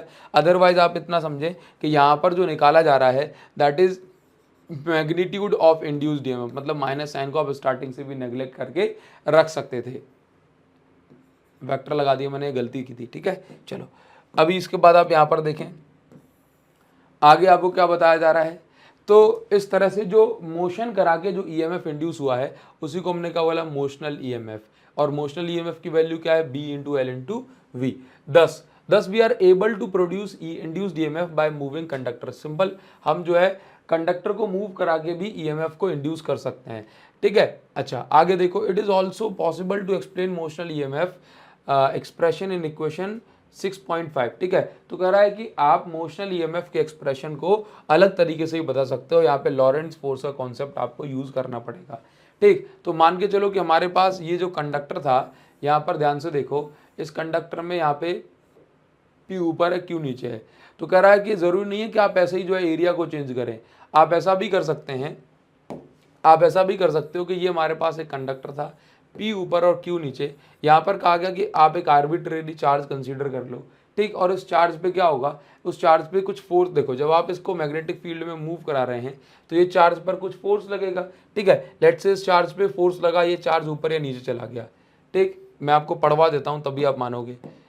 देखिए जरा, तो हमने क्या करा कि यहाँ पे कोई भी एक आर्बिट्रेरी चार्ज मान लिया कंडक्टर PQ के अंदर, ठीक। जब इस रॉड को v स्पीड से मूव कराया जाएगा तो इसके अंदर चार्जेस भी जो है वो मूव कर रहे थे, वो भी जो है मूव करेंगे, मतलब रॉड मूव करी तो चार्ज भी मूव करेंगे, जिसके कारण से उन पर एक फोर्स लगेगा। और फोर्स कितना होगा, F is equal to QVB sine theta, जो हमने पढ़ा था। यहाँ पे मैग्नेटिक फील्ड परपेंडिकुलर है तो साइन थीटा या तो साइन 90 की वैल्यू 1 होती है। तो कह रहा है कि यहाँ पर जो चार्ज पे जो फोर्स होगा ये टुवर्ड्स Q लगेगा।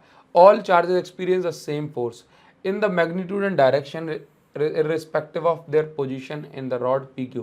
Work done moving charge from P to Q is equal to, यहाँ पे क्या दिया हुआ है, F into force and displacement. देखो सिंपल सी बात मैं आपको ये बता दे रहा हूँ कि ये मेरे पास PQ है, ठीक है। लेट से इसको यहाँ पे मूव कराया जा रहा है, प्लस चार्ज यहाँ पर है, इसके अंदर प्लस चार्ज भी और माइनस चार्ज भी। अगर आप फ्लेमिंग के लेफ्ट हैंड रूल से देखता हूँ, मैग्नेटिक फील्ड अंदर है, ठीक है, मैग्नेटिक फील्ड अंदर है, ठीक। चार्जेस का मोशन इस साइड हुआ तो इस पॉजिटिव चार्ज पे फोर्स लगेगा नीचे की साइड और प्लस चार्ज पहुंच जाएगा Q की साइड, ठीक है। फ्लेमिंग लेफ्ट हैंड रूल, देखो ये लिखा हुआ है, फोर्स इस पे लग रहा है, Q की साइड पहुंचेगा। अगर पॉजिटिव ऊपर पहुंचा तो नेगेटिव पहुंच जाएगा, सॉरी पॉजिटिव नीचे पहुंचा तो नेगेटिव चार्ज पहुंच जाएगा ऊपर, क्योंकि negative positive pay opposite direction में फोर्स लगते हैं। इस तरह से यहाँ पे और भी पॉजिटिव चार्ज और नेगेटिव चार्ज इकट्ठे हो जाएंगे।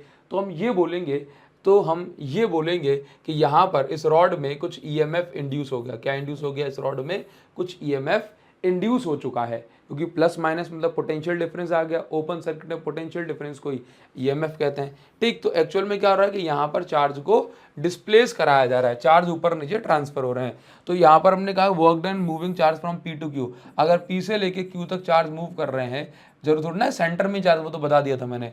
तो कितना वर्क करना पड़ेगा, तो आंसर है फोर्स इनटू डिस्प्लेसमेंट। तो फोर्स है QVB, डिस्प्लेसमेंट L, ठीक है। ईएमएफ यानी वोल्टेज का फॉर्मूला क्या होता है, वर्क अपॉन चार्ज, ठीक है। तो ईएमएफ का भी सेम फॉर्मूला हो जाएगा, वर्क अपॉन चार्ज। वर्क का फॉर्मूला ये है, चार्ज का फॉर्मूला ये है, Q। डिवाइड कर दिया तो ईएमएफ क्या बन गया, B into L into V। बस इतनी सी बात है। तो इसको हम मोशनल ईएमएफ का फॉर्मूला इस तरीके से भी बता सकते हैं, ठीक। नाउ तो देखो यहाँ से ना एक बहुत ज़्यादा इंपॉर्टेंट पैराग्राफ आपके सामने आ रहा है, इसको समझना, ठीक है। तो यहाँ से ना एक बार और समझो, हमने यहाँ पे क्या लिख दिया कि जो BLV निकाला है ये आपका इंड्यूस्ड ईएमएफ निकल के आ गया, ठीक।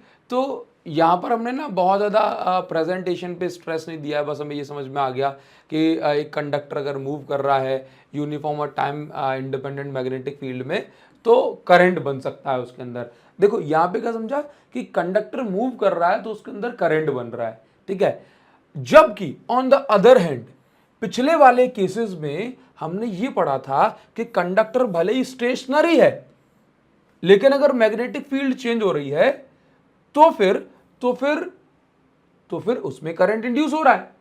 तो जैसे अपन ने अभी पढ़ा कि फिर ऐसे कैसे पॉसिबल है, पिछले वाले केस में अभी जस्ट हमने पढ़ा मोशनल ईएमएफ में कि कंडक्टर को मोशन करा के उसमें ईएमएफ इंड्यूस हो रहा था, क्योंकि कंडक्टर जब मोशन में आया तो मैग्नेटिक फील्ड में फोर्स लगा, ठीक है। तो कहा जा रहा है कि चार्जेस एक स्टैटिक कंडक्टर में तो रुके हैं, मतलब ऐसे तो नहीं फिक्स डायरेक्शन मूव कर रहे, तो उन पे कैसे फोर्स लग गया, करंट बन गया। तो फिर यहां पर ये चीज निकल के आई कि भले ही ये कंडक्टर या कॉइल स्टेशनरी है, मान लेते हैं उसमें चार्जेस भी स्टेशनरी हैं, तो मैग्नेट तो स्टेशनरी चार्जेस पे कौन फोर्स लगा सकता है, आंसर स्टेशनरी चार्जेस पे सिर्फ इलेक्ट्रिक फील्ड फोर्स लगाती है। और इलेक्ट्रिक फील्ड फिर किसने बनाई? आंसर है फिर इलेक्ट्रिक फील्ड जरूरी है टाइम वेरिंग मैग्नेटिक फील्ड जो मैग्नेटिक फ्लक्स चेंज हो रहा था उससे बनी। तो यहां पे फैराडे ने ये बताया कि इस प्रकार से इलेक्ट्रिसिटी यानी इलेक्ट्रिक फील्ड और मैग्नेटिक फील्ड, इलेक्ट्रिसिटी और मैग्नेटिज्म आपस में एक दूसरे से इंटर रिलेटेड है, बिल्कुल कनेक्टेड है। मैं पढ़ के बता देता हूं, देखो आपको ऊपर तक तो ये कहा गया कि कंडक्टर मूव कर रहा है तो इसके अंदर जो है ईएमएफ इंड्यूस हो रहा है, करंट इंड्यूस हो रहा है। जबकि दूसरी ओर ये क्लियर नहीं हो पा रहा है कि जब कंडक्टर स्टेशनरी है मैग्नेटिक फील्ड चेंज हो रही है तो कैसे स्टेशनरी कंडक्टर के अंदर चार्ज पे फोर्स लगा होगा। क्योंकि जब चार्ज पे फोर्स लगेगा तभी तो चार्ज घूमेंगे भाई साहब, ये बात समझो, ये बात समझो, ठीक है। तो यहां पर ये चीज क्लियर हुई, तो ये चीज समझाने की कोशिश करी गई। तो यहां पर क्या बताया कि भले ही चार्ज की वेलोसिटी जीरो है लेकिन उन पे कोई ना कोई फोर्स तो लग रहा होगा तभी तो वो घूमे। तो आंसर है वो फोर्स। तो स्टेशनरी चार्ज पे फोर्स कब लगेगा? स्टेशनरी चार्ज पे फोर्स सिर्फ इलेक्ट्रिक फील्ड लगा सकती है, मैग्नेटिक फील्ड नहीं लगा सकती। तो जब कंडक्टर हमारा स्टेशनरी था, कॉइल हमारी स्टेशनरी थी, फिर भी उसमें चार्जेस घूम रहे हैं, मतलब उन चार्ज पे फोर्स लग रहा है, मतलब इस कंडक्टर के अंदर इलेक्ट्रिक फील्ड बनी होगी और वो इलेक्ट्रिक फील्ड बनी मैग्नेटिक फ्लक्स चेंज होने से। तो यहां से क्लियर हो गया कि टाइम वेरिंग मैग्नेटिक फील्ड जो है इलेक्ट्रिक फील्ड को ये प्रोड्यूस कर देती है। यहां पर आप पढ़ लेना। तो यहां पर हमें हमारे सामने आ गया we must assume that time varying magnetic field generates electric field. भाई साहब जब आप लेक्चर पढ़ते हैं तो हो सकता है कि आप इतने डेप्थ में ना ही गए हों, ठीक है। तो time varying magnetic field electric field को प्रोड्यूस कर देती है, ठीक है। ध्यान देंगे जरा। We hasten to add electric field produced by static charges have different properties from those produced by varying magnetic field, ठीक है। वो कह रहा है कि स्टैटिक चार्ज जो इलेक्ट्रिक फील्ड बनाते हैं उनकी प्रॉपर्टी अलग होती है उसकी मैग्नेटिक फील्ड से जो कि टाइम वेरिंग मैग्नेटिक फील्ड ने बनाई हो। तो ये सारी चीजें यहाँ पर लिखी गई भाई साहब, देखो कितनी जरूरी और इंपॉर्टेंट बातें होती हैं, ठीक है। नाउ अभी क्वेश्चन नंबर 6.6 के बारे में बात करी जा रही है। यहाँ पर कहा जा रहा है कि लेट्स से ये आपके पास एक कंडक्टर होगा इस तरीके से, ठीक, और इस कंडक्टर को जब हम मैग्नेटिक फील्ड में ऐसे घुमाएंगे तो क्या बनेगा? बदलेगा, एंगल चेंज होगा। और ऐसे केस में आपको मैग्नेटिक फील्ड निकालनी है। तो अगर इस तरह से रोटेटिंग कंडक्टर में अगर आपको ईएमएफ इंड्यूस निकालना है तो उसका सिंपल सा फॉर्मूला याद रखो। फॉर्मूला होता है E is equal to half B omega R square. E is equal to B omega R square by 2, ये फॉर्मूला है। यहाँ पे आर क्या है? जो कंडक्टर जिसको मैग्नेटिक फील्ड में घुमाया जा रहा है उसकी लेंथ को आपने आर कहा, ठीक है। बात समझ में आई? बस वो आप पुट करेंगे। ओमेगा की वैल्यू होती है 2π/t, या आप पुट कर सकते हैं, या v इज इक्वल टू होता है ओमेगा आर, या आप पुट कर सकते हैं, आपका आंसर आ जाएगा, ठीक है। चलिए इस टाइप के क्वेश्चंस मैंने वन शॉट लेक्चर्स में खूब कराए हैं, आप ध्यान रखेंगे, ठीक है। चलो तो यहाँ पर फिर से एक क्वेश्चन मिल गया आपको जिसके अंदर कह रहा है कि भाई व्हील है with 10 metallic spokes, 10 metallic spoke हैं। 10 को आपको ध्यान नहीं देना है, जितने जैसे मान के चलो एक पहिए में 10 स्पोक्स हैं, ठीक है, तान जिसको अपन कहते हैं हिंदी में, मान के चलो ये 10 हैं, ठीक। अब अगर ये स्पोक घूम रही है मैग्नेटिक फील्ड में, मान के चलना, तो अभी क्या है, किसकी मैग्नेटिक फील्ड है? अर्थ की मैग्नेटिक फील्ड में। तो जितना मैग्नेटिक फील्ड इसके अंदर इंड्यूस होगी करंट, उतना ही इसके अंदर होगा, उतना ही इसके अंदर होगा। समझना बात को, ठीक है। तो भले ही 10 हो उससे कोई मतलब नहीं है, लेकिन इंड्यूस ईएमएफ जो है 1 के बराबर ही आपको लेना है, ठीक। तो देखो formula half B omega R square या B omega R square by 2 ये आपको लगाना है। ओमेगा क्या है? Angular velocity. बी की वैल्यू आपको यहाँ पर दी हुई है, ठीक। लेंथ की वैल्यू आपको यानी कि ये आपको आर की वैल्यू यहाँ पे दी हुई है 120 रिवॉल्यूशन पर सेकंड में, ये आपको यहाँ पर सब कुछ दिया ही हुआ है, ठीक है। तो ये सारी चीजें हैं। अब इंडक्टेंस को समझ लेते हैं थोड़ा सा जरा। तो अभी हम आ जाते हैं हेडिंग 6.7 जिस पे लिखा है इंडक्टेंस। इंडक्टेंस तो आप समझ गए, जब भी किसी भी कॉइल में करंट इंड्यूस होगा तो उसी प्रोसेस को हम इंडक्टेंस कहेंगे। अब जो करंट है ना वो दो तरह से हो सकता है, या तो चलो ऐसे हो जाए कि एक कॉइल का फ्लक्स चेंज हो दूसरी कॉइल से जो कि उसके विसिनिटी यानी नेबर में रखी हुई है, या फिर ऐसा भी हो सकता है कि खुद की ही मैग्नेटिक फील्ड के कारण जो है फ्लक्स चेंज हो और उसके अंदर करंट इंड्यूस हो जाए। हाँ, तो दो केस पॉसिबल है, या तो आसपास रखी हुई कॉइल से हमारा फ्लक्स चेंज हो सकता है, या फिर खुद के अंदर ही हमारा फ्लक्स चेंज हो सकता है खुद की मैग्नेटिक फील्ड के कारण से, ठीक है। क्योंकि खुद की मैग्नेटिक फील्ड जब बनती है तो खुद के टर्न से भी टकराती है ना। तो यहाँ पर कहा जा रहा है कि जो मैग्नेटिक फ्लक्स है, दोनों केसेस को हम समझेंगे। Magnetic flux in both cases ठीक है, is directly proportional to current. तो दोनों ही केसेस में चाहे करंट खुद के अंदर इंड्यूस हो या दूसरी कॉइल के अंदर, ठीक है, तो मैग्नेटिक फ्लक्स करंट के डायरेक्टली प्रोपोर्शनल है। Further if geometry of coil does not very with time, यदि कॉइल की ज्योमेट्री एरिया लेंथ टाइम के साथ चेंज नहीं होती है, तो हमने देखा कि flux rate of change of flux is directly proportional to rate of change of current, यानी जिस रेट से फ्लक्स चेंज होगा उसी रेट से करंट इसके अंदर इंड्यूस होगा। अगर टर्न्स जो है किसी भी कॉइल में जो टर्न्स है, नंबर ऑफ टर्न्स पास पास में, तो हर एक टर्न से क्या होगा, सेम फ्लक्स लिंक होगा, सेम फ्लक्स लिंक होगा, ठीक है। तो N phi B is directly proportional to I, ऐसा लिखा हुआ है, ठीक। और कहा जा रहा है कि भाई ये जो रिलेशन है, जो रिलेशन है द कांस्टेंट, अब देखो यहां पर जो प्रोपोर्शनलिटी कांस्टेंट आएगा, जैसे phi B is directly proportional to लिखा है आई, तो प्रोपोर्शनलिटी साइन हटेगा तो यहाँ पे आ जाएगा एल, और इस प्रोपोर्शनलिटी साइन को हम कहते हैं इंडक्टेंस। क्या कहते हैं, इंडक्टेंस या कोएफिशिएंट ऑफ इंडक्शन। तो ये आ गया L is equal to phi B upon I, ठीक है। अब एल है कि एम, ये डिपेंड करेगा कौन से टाइप का इंडक्शन हो रहा है, ठीक है, सेल्फ हो रहा है कि म्यूचुअल हो रहा है, चलो ठीक है। यहां पर आप ये देखिए कि इंडक्टेंस जो है ये डिपेंड कर रहा है किस पे, ये डिपेंड कर रहा है ज्योमेट्री पे। किस पे डिपेंड करेगा, ज्योमेट्री पे डिपेंड करेगा, और डिपेंड करेगा मटेरियल की प्रॉपर्टी पे, ठीक। जैसे आप आगे समझेंगे, जब हम इसको सॉल्व करेंगे तो आपको पता पड़ेगा कि इंडक्टेंस करंट पे भी डिपेंड नहीं करेगी। ऐसा कुछ होगा, ऐसा सीन बनेगा, म्यू नॉट एन स्क्वायर ए अपॉन एल, ऐसा सीन बन गया। मतलब फाइनल इंडक्टेंस के फॉर्मूले में आई आएगा ही नहीं। जैसे कैपेसिटेंस के फॉर्मूले में चार्ज नहीं आ रहा था ना, वैसे ही इंडक्टेंस के फॉर्मूले में आई नहीं आ रहा है। जैसे कैपेसिटेंस में सारी चीजें ज्योमेट्री पे डिपेंड कर रही थी ना, मीडियम पे, वैसे ही इसमें भी डिपेंड करने वाला है। तो बस यही लिखा है, this aspect is akin to capacitance, मतलब ये कैपेसिटेंस का मिलता जुलता पड़ोसी है, ठीक है। जैसे उसमें चार्ज पे डिपेंड नहीं कर रहा था, इसमें करंट पे डिपेंड नहीं कर रहा है इंडक्टेंस, ठीक है। इंडक्टेंस स्केलर क्वांटिटी होती है, इसकी डायमेंशन ये है, formula phi L is equal to phi upon I से अपन निकाल सकते हैं। इंडक्टेंस की ऐसा यूनिट हेनरी होती है, जो कि जोसेफ हेनरी के सम्मान में दी गई, ठीक है। who discovered electromagnetic induction USA independently of Faraday in England, ठीक है।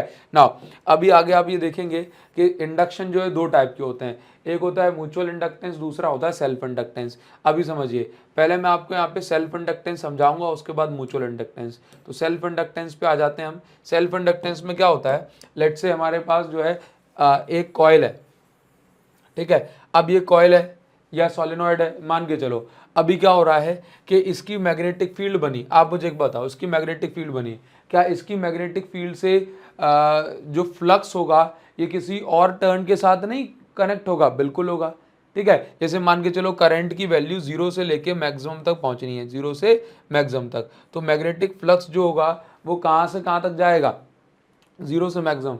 मैग्नेटिक फ्लक्स कहाँ से कहाँ तक जाएगा, मैग्नेटिक फ्लक्स 0 से मतलब मैग्नेटिक फ्लक्स की वैल्यू भी मिनिमम टू मैक्सिमम जाएगी, यानी फ्लक्स चेंज होगा।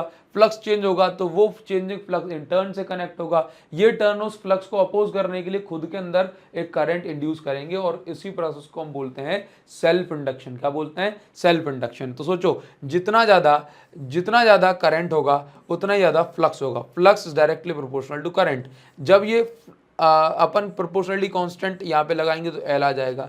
तो एल इज इक्वल टू क्या हो गया, phi upon I, L is equal to phi upon I, वही चीज़ यहाँ पे बताई हुई है। तो अगर मुझे एल निकालना है सेल्फ इंडक्टेंस, तो फाई अपॉन आई से निकाल सकता हूँ। अब फाई कैसे निकालते हैं आप जानते हो, एन बी ए अपॉन यहाँ पे आ जाएगा आई।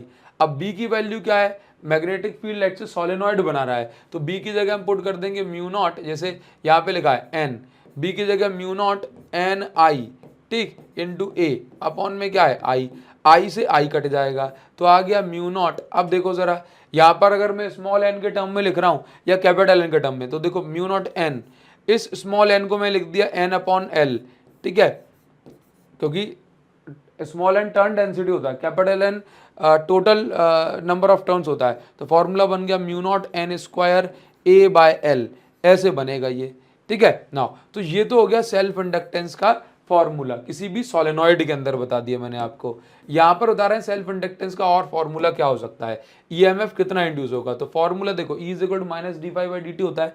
हाँ, let's say N number of turn, तो यहाँ पे एन लेके चलेंगे। अब फाई बी, अब आपने पढ़ा है, अभी हमने पढ़ा था ऊपर कि D phi by D T किसके बराबर होगा, ये बराबर होगा D I by D T के। अच्छा नहीं पढ़ा आपने, अच्छा मैंने आपको बताया, ऊपर ही तो देख लो जरा, ऊपर यहां पर देखो, थोड़ा और ऊपर जाओगे तो आपको मिल जाएगा देखने को कि यहां पर देखें जरा कि हमने पढ़ा था कि D phi by D t is directly proportional to d i by D t. तो d phi by D t is equal to L d i by D t. तो यहाँ पर आपने इसकी वजह क्या पुट कर दिया, ये पुट कर दिया माइनस साइन जैसा का जैसा। तो यहाँ पर देखो self inductance, the self inductance self induced EMF always opposes any change. तो जो सेल्फ इंड्यूस्ड ईएमएफ है यानी कि सेल्फ इंडक्टेंस से जो ईएमएफ बन रहा है ये हमेशा चेंज इन करंट को अपोज करता है। क्या, चेंज इन करंट को ये अपोज करता है, चेंज इन फ्लक्स को नहीं, चेंज इन करंट को अपोज करता है। ठीक है, नाउ ध्यान देंगे, it is possible to calculate self inductance for circuit with simple geometry. ठीक है, तो सेल्फ इंडक्टेंस कैसे हम जो है कैलकुलेट करेंगे ये मैंने आपको अभी बता दिया है। ठीक है, स्मॉल एन के टर्म में भी बता सकते हैं, कैपिटल एल के टर्म में, कैपिटल एन के टर्म में भी बता सकते हैं। ठीक है, सेल्फ इंडक्टेंस को हम और क्या बोलते हैं, बैक ईएमएफ बोलते हैं, क्योंकि ये चेंज को अपोज करता है। ठीक है, नाउ ये बात क्लियर हो गई आपको। अच्छा, म्यूचुअल इंडक्टेंस का रह गया है अभी। तो सेल्फ इंडक्टेंस क्या है एक्चुअल में, सेल्फ इंडक्टेंस का कारण क्या है, सेल्फ इंडक्टेंस का कारण है इनर्शिया। क्यों, देखो इनर्शिया का मतलब क्या है, टेंडेंसी टू अपोज चेंज, और सेल्फ इंडक्टेंस में भी क्या होता है, चेंज को, या इंडक्शन प्रोसेस में भी क्या हो रहा है, चेंज को अपोज ही तो करा जाता है। ठीक है, नाउ अभी आपको इस आगे देखने को मिलता है कि कितनी एनर्जी स्टोर हो जाती है किसी भी इंडक्टर या जो है सोलेनॉइड के अंदर। तो देखो एनर्जी कब स्टोर होती है, जब वर्क होता है। ठीक है, तो यहाँ पे देखो, जैसे पावर का फॉर्मूला आपको पता है, पावर इज इक्वल टू क्या होता है, पावर इज इक्वल टू होता है वी इंटू आई, ये भी होता है। अब अगर हम बात करें मैग्नीट्यूड की तो हमने इसको लिख दिया वी की जगह ई इंटू आई। अब पावर को हमने लिखा D W upon D T, power का फॉर्मूला वोल्टेज इंटू करंट। तो देखो जरा, अब E की जगह हमने क्या लिख दिया, एल डी आई अपॉन डी टी, और I की जगह हमने पुट कर दिया I। अभी हम क्या करेंगे, सिंपल dt से dt कट जाएगा, तो यहाँ पे कुछ ऐसा बचेगा, D W is equal to L I D I. ठीक है, अब डी डब्ल्यू से W बनाने के लिए हमने इसका इंटीग्रेशन करा, एल आई डी आई का इंटीग्रेशन होगा तो बन जाएगा हाफ एल आई स्क्वायर। तो ये एनर्जी स्टोर होती है किसी भी इंडक्टर या सोलेनॉइड के अंदर। ठीक है, अब इसके बारे में क्या लिखा गया है, ये सारी चीजें आपको यहाँ पर बता देते हैं। ठीक, ध्यान समझो, this expression reminds of M V square by two, half M V square. ठीक है, वो कह रहा है कि ये एक्सप्रेशन हमें जो है हाफ एम वी स्क्वायर की याद दिलाता है। ठीक, for the mechanical kinetic energy of particle M shows that L analogous to M. तो कह रहा है कि ये जो इक्वेशन है ये काइनेटिक एनर्जी थोड़ी सी मिलती जुलती है। L is electrical inertia, L क्या है यहाँ पे, इलेक्ट्रिकल इनर्शिया है, जो कि अपोज को या कहूँ कि ग्रोथ को अपोज करता है और डिके ऑफ करंट को सपोर्ट करता है। ठीक है ना, सॉरी मैंने गलत बोल दिया, चाहे करंट अपोज हो रहा हो या डिके हो रहा हो, ये दोनों को ही अपोज करेगा। ठीक है, यहाँ तक ध्यान दें। अब हम वापस से आ जाते हैं थोड़ा सा म्यूचुअल इंडक्टेंस की साइड। ठीक है, ध्यान देंगे जरा। तो चलिए अभी मैं आपको म्यूचुअल इंडक्टेंस समझा देता हूँ। देखो यहाँ पर क्या लिखा हुआ है, यहाँ पर सिंपल इतना लिखा हुआ है, कंसीडर दो long solenoid long coaxial solenoid है, यानी कि जिनकी एक्सिस सेम है। ठीक है, मतलब इस तरीके से एक सोलेनॉइड है, एक और सोलेनॉइड है, अब इन दोनों की एक्सिस क्या है, सेम है। ठीक, अभी क्या हो रहा है कि इन सोलेनॉइड के बारे में बता रहा है कि एक का जो है नाम S1 रख दिया, दूसरे का S2 रख दिया, एक के अंदर टर्न्स N1 है, दूसरे के अंदर N2 है। ठीक है, तो मैं आपको समझा रहा हूँ पहले, लेकिन पहले मैं आपको बताता हूँ सेल्फ इंडक्टेंस और म्यूचुअल इंडक्टेंस में क्या अंतर है। देखो, जब एक सोलेनॉइड या एक कॉइल के अंदर करंट फ्लो होता है, ठीक है, अब वो करंट जब जीरो से मैक्सिमम जाता है तो अभी से बात है फ्लक्स चेंज होगा। जब फ्लक्स चेंज होता है ना, तो उस चेंज को अपोज करने के लिए सेम कॉइल के जो टर्न्स होते हैं वो एक इंड्यूस करंट बना लेते हैं। ठीक है, और ऐसा मान के चलें जब सारा काम एक ही कॉइल के अंदर हो रहा है, करंट भी खुद का, अपोज भी इसके पास वाले टर्न्स कर रहे हैं, है ना, तो हम क्या बोलेंगे कि इस प्रोसेस को सेल्फ इंडक्टेंस का। लेकिन जब करंट एक कॉइल में फ्लो हो, जब करंट एक कॉइल में फ्लो हो, उसका फ्लक्स दूसरे कॉइल से लिंक हो, है ना, और दूसरे कॉइल के अंदर इंडक्शन हो जाए, ऐसी प्रोसेस को हम म्यूचुअल इंडक्टेंस कहते हैं। अब म्यूचुअल इंडक्टेंस का डेरिवेशन एकदम सिंपल सा है, घबराना मत।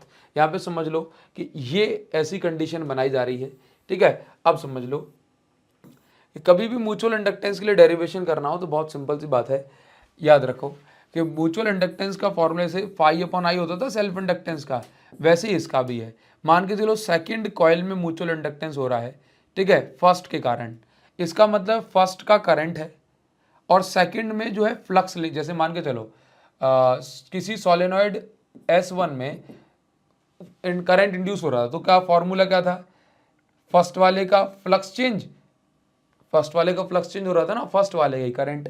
अभी क्या है यहाँ पे सेकंड वाले में जो है इंडक्शन हो रहा है, इंडक्शन तो दोनों में ही होगा, लेकिन मान के चलो सेकंड वाले में कितना होगा इसको हम समझ लेते हैं। तो देखिए जरा, तो हमने देखा कि phi2 अपॉन I1, अगर मैं ऐसे कहूं कि फर्स्ट वाले में कितना फ्लक्स चेंज होगा या फर्स्ट वाले में कितना इंडक्शन होगा, तो आप क्या बोलेंगे, फर्स्ट के अंदर फ्लक्स चेंज हुआ, सेकंड वाले का करंट होगा। बस इतनी सी बात आप याद रखेंगे, M21 इज इक्वल टू, इसके ऊपर मैंने अलग से डेरिवेशन कराया है, बहुत आराम से स्टेप बाय स्टेप इसको समझाया हुआ है। phi2 की जगह हम लिखेंगे NBA अपॉन I1। देखो करंट अगर फर्स्ट का है ना, करंट फर्स्ट का, तो इसका मतलब है फ्लक्स सेकंड से कनेक्ट हो रहा था सेकंड वाली कॉइल में, ठीक है, सेकंड वाली कॉइल में फ्लक्स कनेक्ट हो रहा है तो N2 लिखेंगे, A2 लिखेंगे। सेकंड वाली कॉइल में फ्लक्स कनेक्ट हो रहा है तो मैग्नेटिक फील्ड फर्स्ट की होगी, वो हमने लिखा।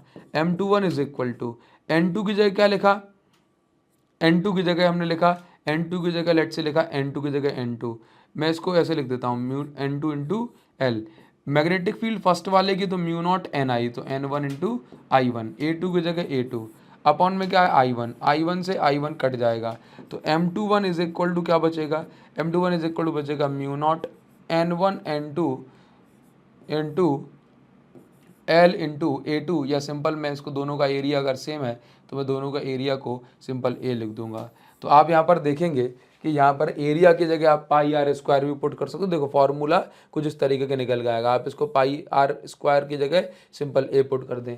इसके लिए सेपरेट डेरिवेशन करा है अगर आपको यहाँ पर थोड़ी सी क्लियरिटी ना हो तो, ठीक है। तो चलिए ये हमारा काम हो गया मेन म्यूचुअल इंडक्टेंस, और इसमें कोई अलग से इसकी लैंग्वेज में कोई अंतर नहीं है। अभी हम पढ़ेंगे alternating current generator.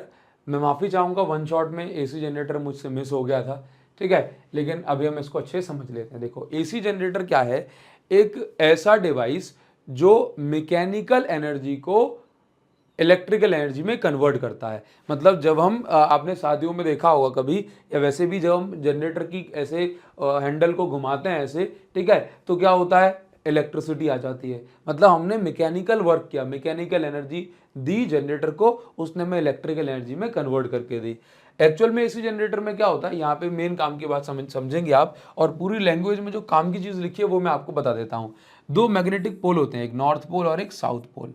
In magnetic pole के बीच में एक कॉइल रखी होती है। अब आप जानते हैं कि जब ये कॉइल ऐसे घूमेगी, देखो मैग्नेटिक फील्ड ऐसे बहुत सारी हैं, तो जब ये कॉइल ऐसे घूमेगी तो ये मैग्नेटिक फील्ड को काटते हुए ऐसे घूमेगी, मतलब एंगल इसका बदलेगा। सोचो अभी कुछ एंगल बन रहा होगा, फिर कॉइल जब ऐसी हो गई तो एंगल कुछ हो गया, फिर कॉइल जब ऐसी हो गई तो एंगल कुछ हो गया मैग्नेटिक फील्ड के साथ। तो यहाँ पर ये हुआ कि मैग्नेटिक फ्लक्स चेंज हो रहा है, क्योंकि मैग्नेटिक फ्लक्स तीन चीजों पर डिपेंड करता है, एरिया, मैग्नेटिक फील्ड और एंगल। तो ये एंगल चेंज होने से मैग्नेटिक फ्लक्स चेंज हो रहा है, और मैग्नेटिक फ्लक्स जब चेंज होता है तो यहां पर करंट या EMF इंड्यूस होगा। अभी होता क्या है कि ये कॉइल है हमारे पास, ये कॉइल है, अभी इस कॉइल के साथ कनेक्टेड होती हैं दो स्लिप रिंग, इसमें जो लिखा हुआ है वो भी समझा दूंगा। दो कॉइल के साथ कनेक्टेड होती हैं स्लिप रिंग, क्या, स्लिप रिंग। ये स्लिप रिंग क्या होती हैं, ये स्लिप रिंग इस कॉइल के एक एंड से कनेक्ट है और दूसरी स्लिप रिंग इस कॉइल के दूसरे एंड से कनेक्ट है, स्लिपिंग कांटेक्ट में होती हैं ये। अभी होता क्या है, यहाँ पे कार्बन ब्रश वगैरह लगा हुआ है। अभी देखो क्या होता है कि जैसे कॉइल घूमी, अब कॉइल घूमी, करंट इंड्यूस होगा तो करंट बनाएगी। अब सोचो कि अगर ऐसा हो जाए कि कॉइल के साथ एक्सटर्नल रेजिस्टेंस कुछ लगी हुई है, पूरे वायर वगैरह गए हैं, अब कॉइल के साथ वो वायर भी घूमे तो पूरे वायर ट्विस्टेड नहीं हो जाएंगे। तो उससे बचने के लिए यहाँ पर स्लिप रिंग लगाई जाती हैं। मतलब ये रिंग बस यहाँ पे करंट जो है, इससे करंट तो कैप्चर कर लेती है, करंट तो कैच कर लेती है। ये रिंग जैसे कॉइल ऐसे घूम रही है, ऐसे कॉइल घूम रही है, तो ये रिंग, स्लिप रिंग जो है इस कॉइल के एक एंड से कनेक्टेड है। तो ये करंट को कलेक्ट करती रहती है, ठीक है, खुद कॉइल के साथ नहीं घूमती। अदरवाइज जो एक्सटर्नल सर्किट होगी वो पूरी घूम जाएगी, ट्विस्टेड हो जाएगी, उसमें टर्न्स अंटे लग जाएंगे, है ना। तो स्लिप रिंग का काम ये होता है कि कॉइल के साथ स्लिपिंग कांटेक्ट में रहती है, करंट को कलेक्ट करती रहती है और खुद नहीं घूमती उसके साथ, ठीक है, ये बात हुई। अभी आप ये समझिए कि ये किस प्रिंसिपल पर बेस्ड है। हमने कहा ये कौन से प्रिंसिपल पर बेस्ड है, मैं कह रहा हूँ Young's double slit electromagnetic induction पर ये बेस्ड है। अच्छा, कैसे ये जो जनरेटर है ये ऑल्टरनेटिंग करंट बनाता है, तो इसको समझने के लिए मैं मान लेता हूं कि मेरे पास यहां पर एक कॉपी है या ये एक रजिस्टर है। अभी क्या होता है कि इस रजिस्टर में इस तरीके से यहाँ पे फ्लेमिंग का राइट हैंड रूल हमें समझना है। मैं बोल रहा हूं, आप लिखेंगे बस, ठीक है, या चलो मैं ही लिखा देता हूं। फ्लेमिंग के राइट हैंड रूल में आप समझिए कि थंब जो होता है, थंब बताता है मोशन ऑफ कंडक्टर, ठीक है। हमारी राइट हैंड की 4 फिंगर बताती है, पहली वाली फिंगर मैग्नेटिक फील्ड को, और मिडिल फिंगर बताती है करंट इंड्यूस को, ठीक है। ये राइट हैंड रूल है, राइट हैंड रूल किसका, फ्लेमिंग का, ठीक है। तो अभी क्या होता है कि कॉइल मान के चलो कि ये कॉइल अभी ऐसे है, समझना बात को, ये कॉइल अभी ऐसे है। अब ये कॉइल जैसे, या ऐसे मान लो ये कॉइल ऐसे है। अब होता क्या है कि आप इसके नीचे वाले फेस पे ध्यान देना, बस नीचे वाले पे। अभी नीचे वाला फेस ऊपर जा रहा है, कहां जा रहा है, ऊपर जा रहा है, ऊपर जा रहा है, ऊपर जा रहा है, ऊपर जा रहा है, समझना। तो अभी क्या हो रहा है, मैग्नेटिक फील्ड इस साइड है, तो मैग्नेटिक फील्ड इस साइड, क्योंकि कंडक्टर ये नीचे वाला, ये वाला कंडक्टर ऊपर जा रहा है, ऊपर जा रहा है, ठीक है। तो आपने सिर्फ इसको नोटिस करा, तो थंब रखा आपने इस साइड, ऊपर की साइड, तो ये मेरी मिडिल फिंगर ना अंदर की साइड जा रही है। इसका मतलब ये फर्स्ट हाफ साइकिल में इसके अंदर की साइड करंट फ्लो होगा। अब ये ऊपर के बाद ये नीचे जाएगा, नीचे जाएगा, यही वाली इस पे फोकस करना, ये नीचे जाएगा, ये नीचे जाएगा। तो मैंने थंब रखा नीचे, मैग्नेटिक फील्ड यहाँ है, तो अब अगली हाफ साइकिल में इसमें बाहर की साइड करंट जाएगा। मतलब एक बार करंट अंदर, फिर उसी में एक बार करंट बाहर, एक बार अंदर एक बार बाहर, और ऐसे चारों साइड में होता है, ठीक है। तो ये इस तरीके से ये क्या बनाता है, ये ऑल्टरनेटिंग करंट को जनरेट करता है। ये तो हुआ इसका वर्किंग प्रिंसिपल। अभी हमें ये समझना है, जैसे मैंने आपको ये बता दिया, जो चीज कहीं वही चीज यहाँ पे बताई जा रही है। एज कॉइल रोटेट, जैसे कॉइल घूमती है तो यहाँ पर जो एरिया हो, कभी परपेंडिकुलर हो जाए, कभी पैरेलल हो जाए, तो यहाँ पर जो एंगल है ये चेंज होता रहेगा, ठीक है। और यहाँ पे फ्लक्स चेंज करके करंट को इंड्यूस करा जा रहा है, और यही प्रिंसिपल है किसका, इसके ऑपरेशन का, कि यहाँ पर करंट इंड्यूस होता है मैग्नेटिक फ्लक्स चेंज करके, और मैग्नेटिक फ्लक्स चेंज हो रहा है कॉइल को घुमा करके, ठीक है। एक एसी जनरेटर क्या करता है, एक एसी जनरेटर यहाँ पे देखो जरा क्या लिखा है, मैकेनिकल एनर्जी को इलेक्ट्रिकल एनर्जी में कन्वर्ट करता है, ठीक है। इसके बाद इसके कुछ मेन एलिमेंट, बेसिक एलिमेंट की बात कर रहे हैं। क्या, एक रोटर शाफ्ट है इसको घुमाने के लिए, ठीक, इसकी एक्सिस बताई गई है जो कि perpendicular to the direction of magnetic field है। मतलब कॉइल की एक्सिस ऐसे है, ऐसे मैग्नेटिक फील्ड ऐसे है, तो उसके परपेंडिकुलर रोटेशन, कॉइल के रोटेशन से मैग्नेटिक फ्लक्स चेंज होता है, जिससे ईएमएफ इंड्यूस होता है। इसके एंड पे एक्सटेंसर, इसके एंड पे क्या कनेक्ट है, स्लिप रिंग कनेक्टेड है, ब्रशेस कनेक्टेड है, ठीक है ना।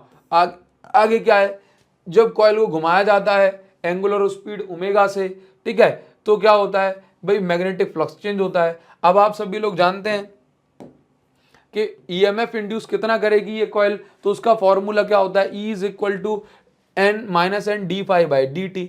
अब देखो मैग्नेटिक फ्लक्स कितना चेंज होगा, तो मैग्नेटिक फ्लक्स को हम लिखते हैं बी ए कॉस थीटा, क्या लिखते हैं, बी ए कॉस थीटा।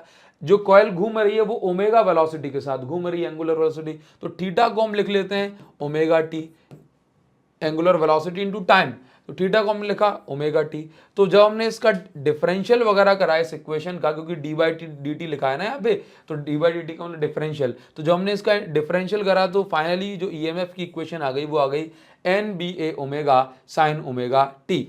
अगर हम ये माने कि यहाँ पर ये जो एन बी ए है, अगर हम इसको बोल रहे हैं, देखो एक बात बताओ, जब ओमेगा टी की वैल्यू 90 हो जाएगी, ओमेगा टी की वैल्यू कितनी हो जाएगी, 90 हो जाएगी, तो सोचो ओमेगा टी की वैल्यू 90 कब होती है, मैक्सिमम कंडीशन में, है ना, मैक्सिमम जो कोई भी चीज हो रही होगी, तो सोचो कि ई की वैल्यू क्या आएगी, एन बी ए, एन बी ए ओमेगा, इसका मतलब ये मैक्सिमम वैल्यू निकल के आई ना, तो इसी को हम क्या बोलते हैं, ई नॉट। तो ई का जो फॉर्मूला बन गया ईएमएफ का, ये हो गया E is equal to E naught sine omega T. इसी प्रकार से करंट का फॉर्मूला क्या बन जाएगा, करंट का फॉर्मूला बन जाएगा I is equal to I not sine omega t. E not है मैक्सिमम वोल्टेज या मैक्सिमम ईएमएफ, आई नॉट है मैक्सिमम करंट, ठीक है ना।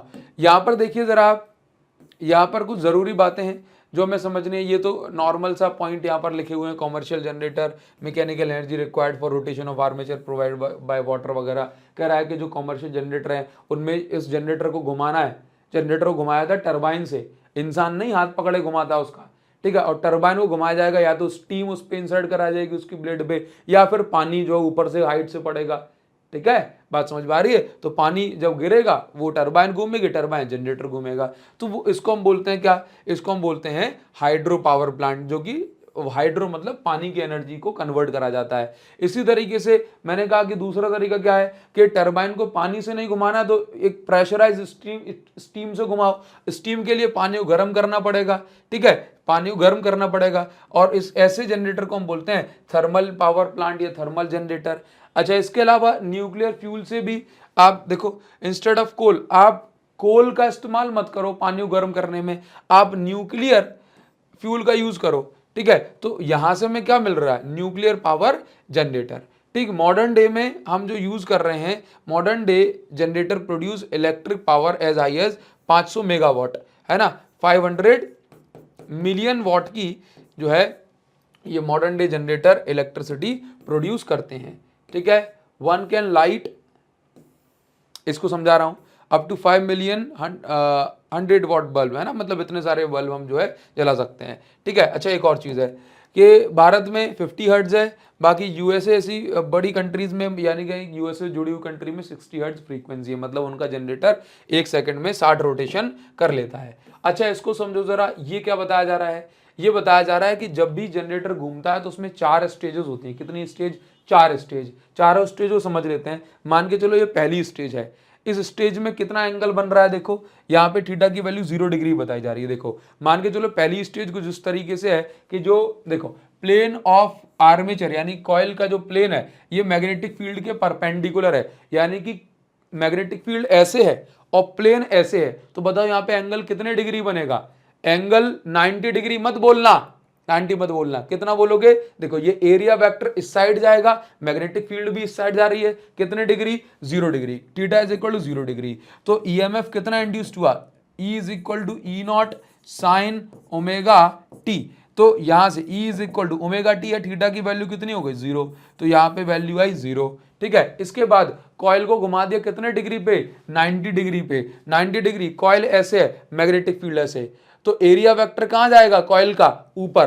तो यहां पर आप देखो, यहां पर थीटा की वैल्यू कितनी रखेंगे, 90 डिग्री रखेंगे। 90 डिग्री मतलब यहां पर ऐसे केस में मैक्सिमम फ्लक्स चेंज होगा, या सॉरी ऐसे केस में आप ये देखें, ऐसे केस में आप ये देखेंगे कि यहां पर जो ईएमएफ है ये मैक्सिमम इंड्यूस होगा, कितना, मैक्सिमम इंड्यूस। इसी तरीके से आप यहां पर देखो साइन 180, जैसे इसको 180 डिग्री घुमा दिया, ठीक, तो यहाँ पे फ्लक्स की वैल्यू 180 डिग्री हो जाएगी। तो आप यहाँ पर क्या देख रहे हैं कि इस तरीके से जो फ्लक्स जो है यहाँ पे 0 था, ठीक है, सॉरी फ्लक्स नहीं, यहाँ पे ईएमएफ 0 इंड्यूस हुआ था, यहाँ पे मैक्सिमम हो गया, फिर यहाँ पे मिनिमम हो गया, ठीक। उसके बाद फिर कॉइल घूमती रहेगी, तो पहले एरिया वेक्टर ऊपर गया था, इस बार नीचे जाएगा, तो यहाँ पे मैक्सिमम होगा लेकिन ऑपोजिट डायरेक्शन में, और इस तरीके से साइकिल घूमती रहेगी, ठीक है। चलो, तो ये आपको, इसको अपन क्या बोलते हैं, इसको बोलते हैं stage of rotation of coil,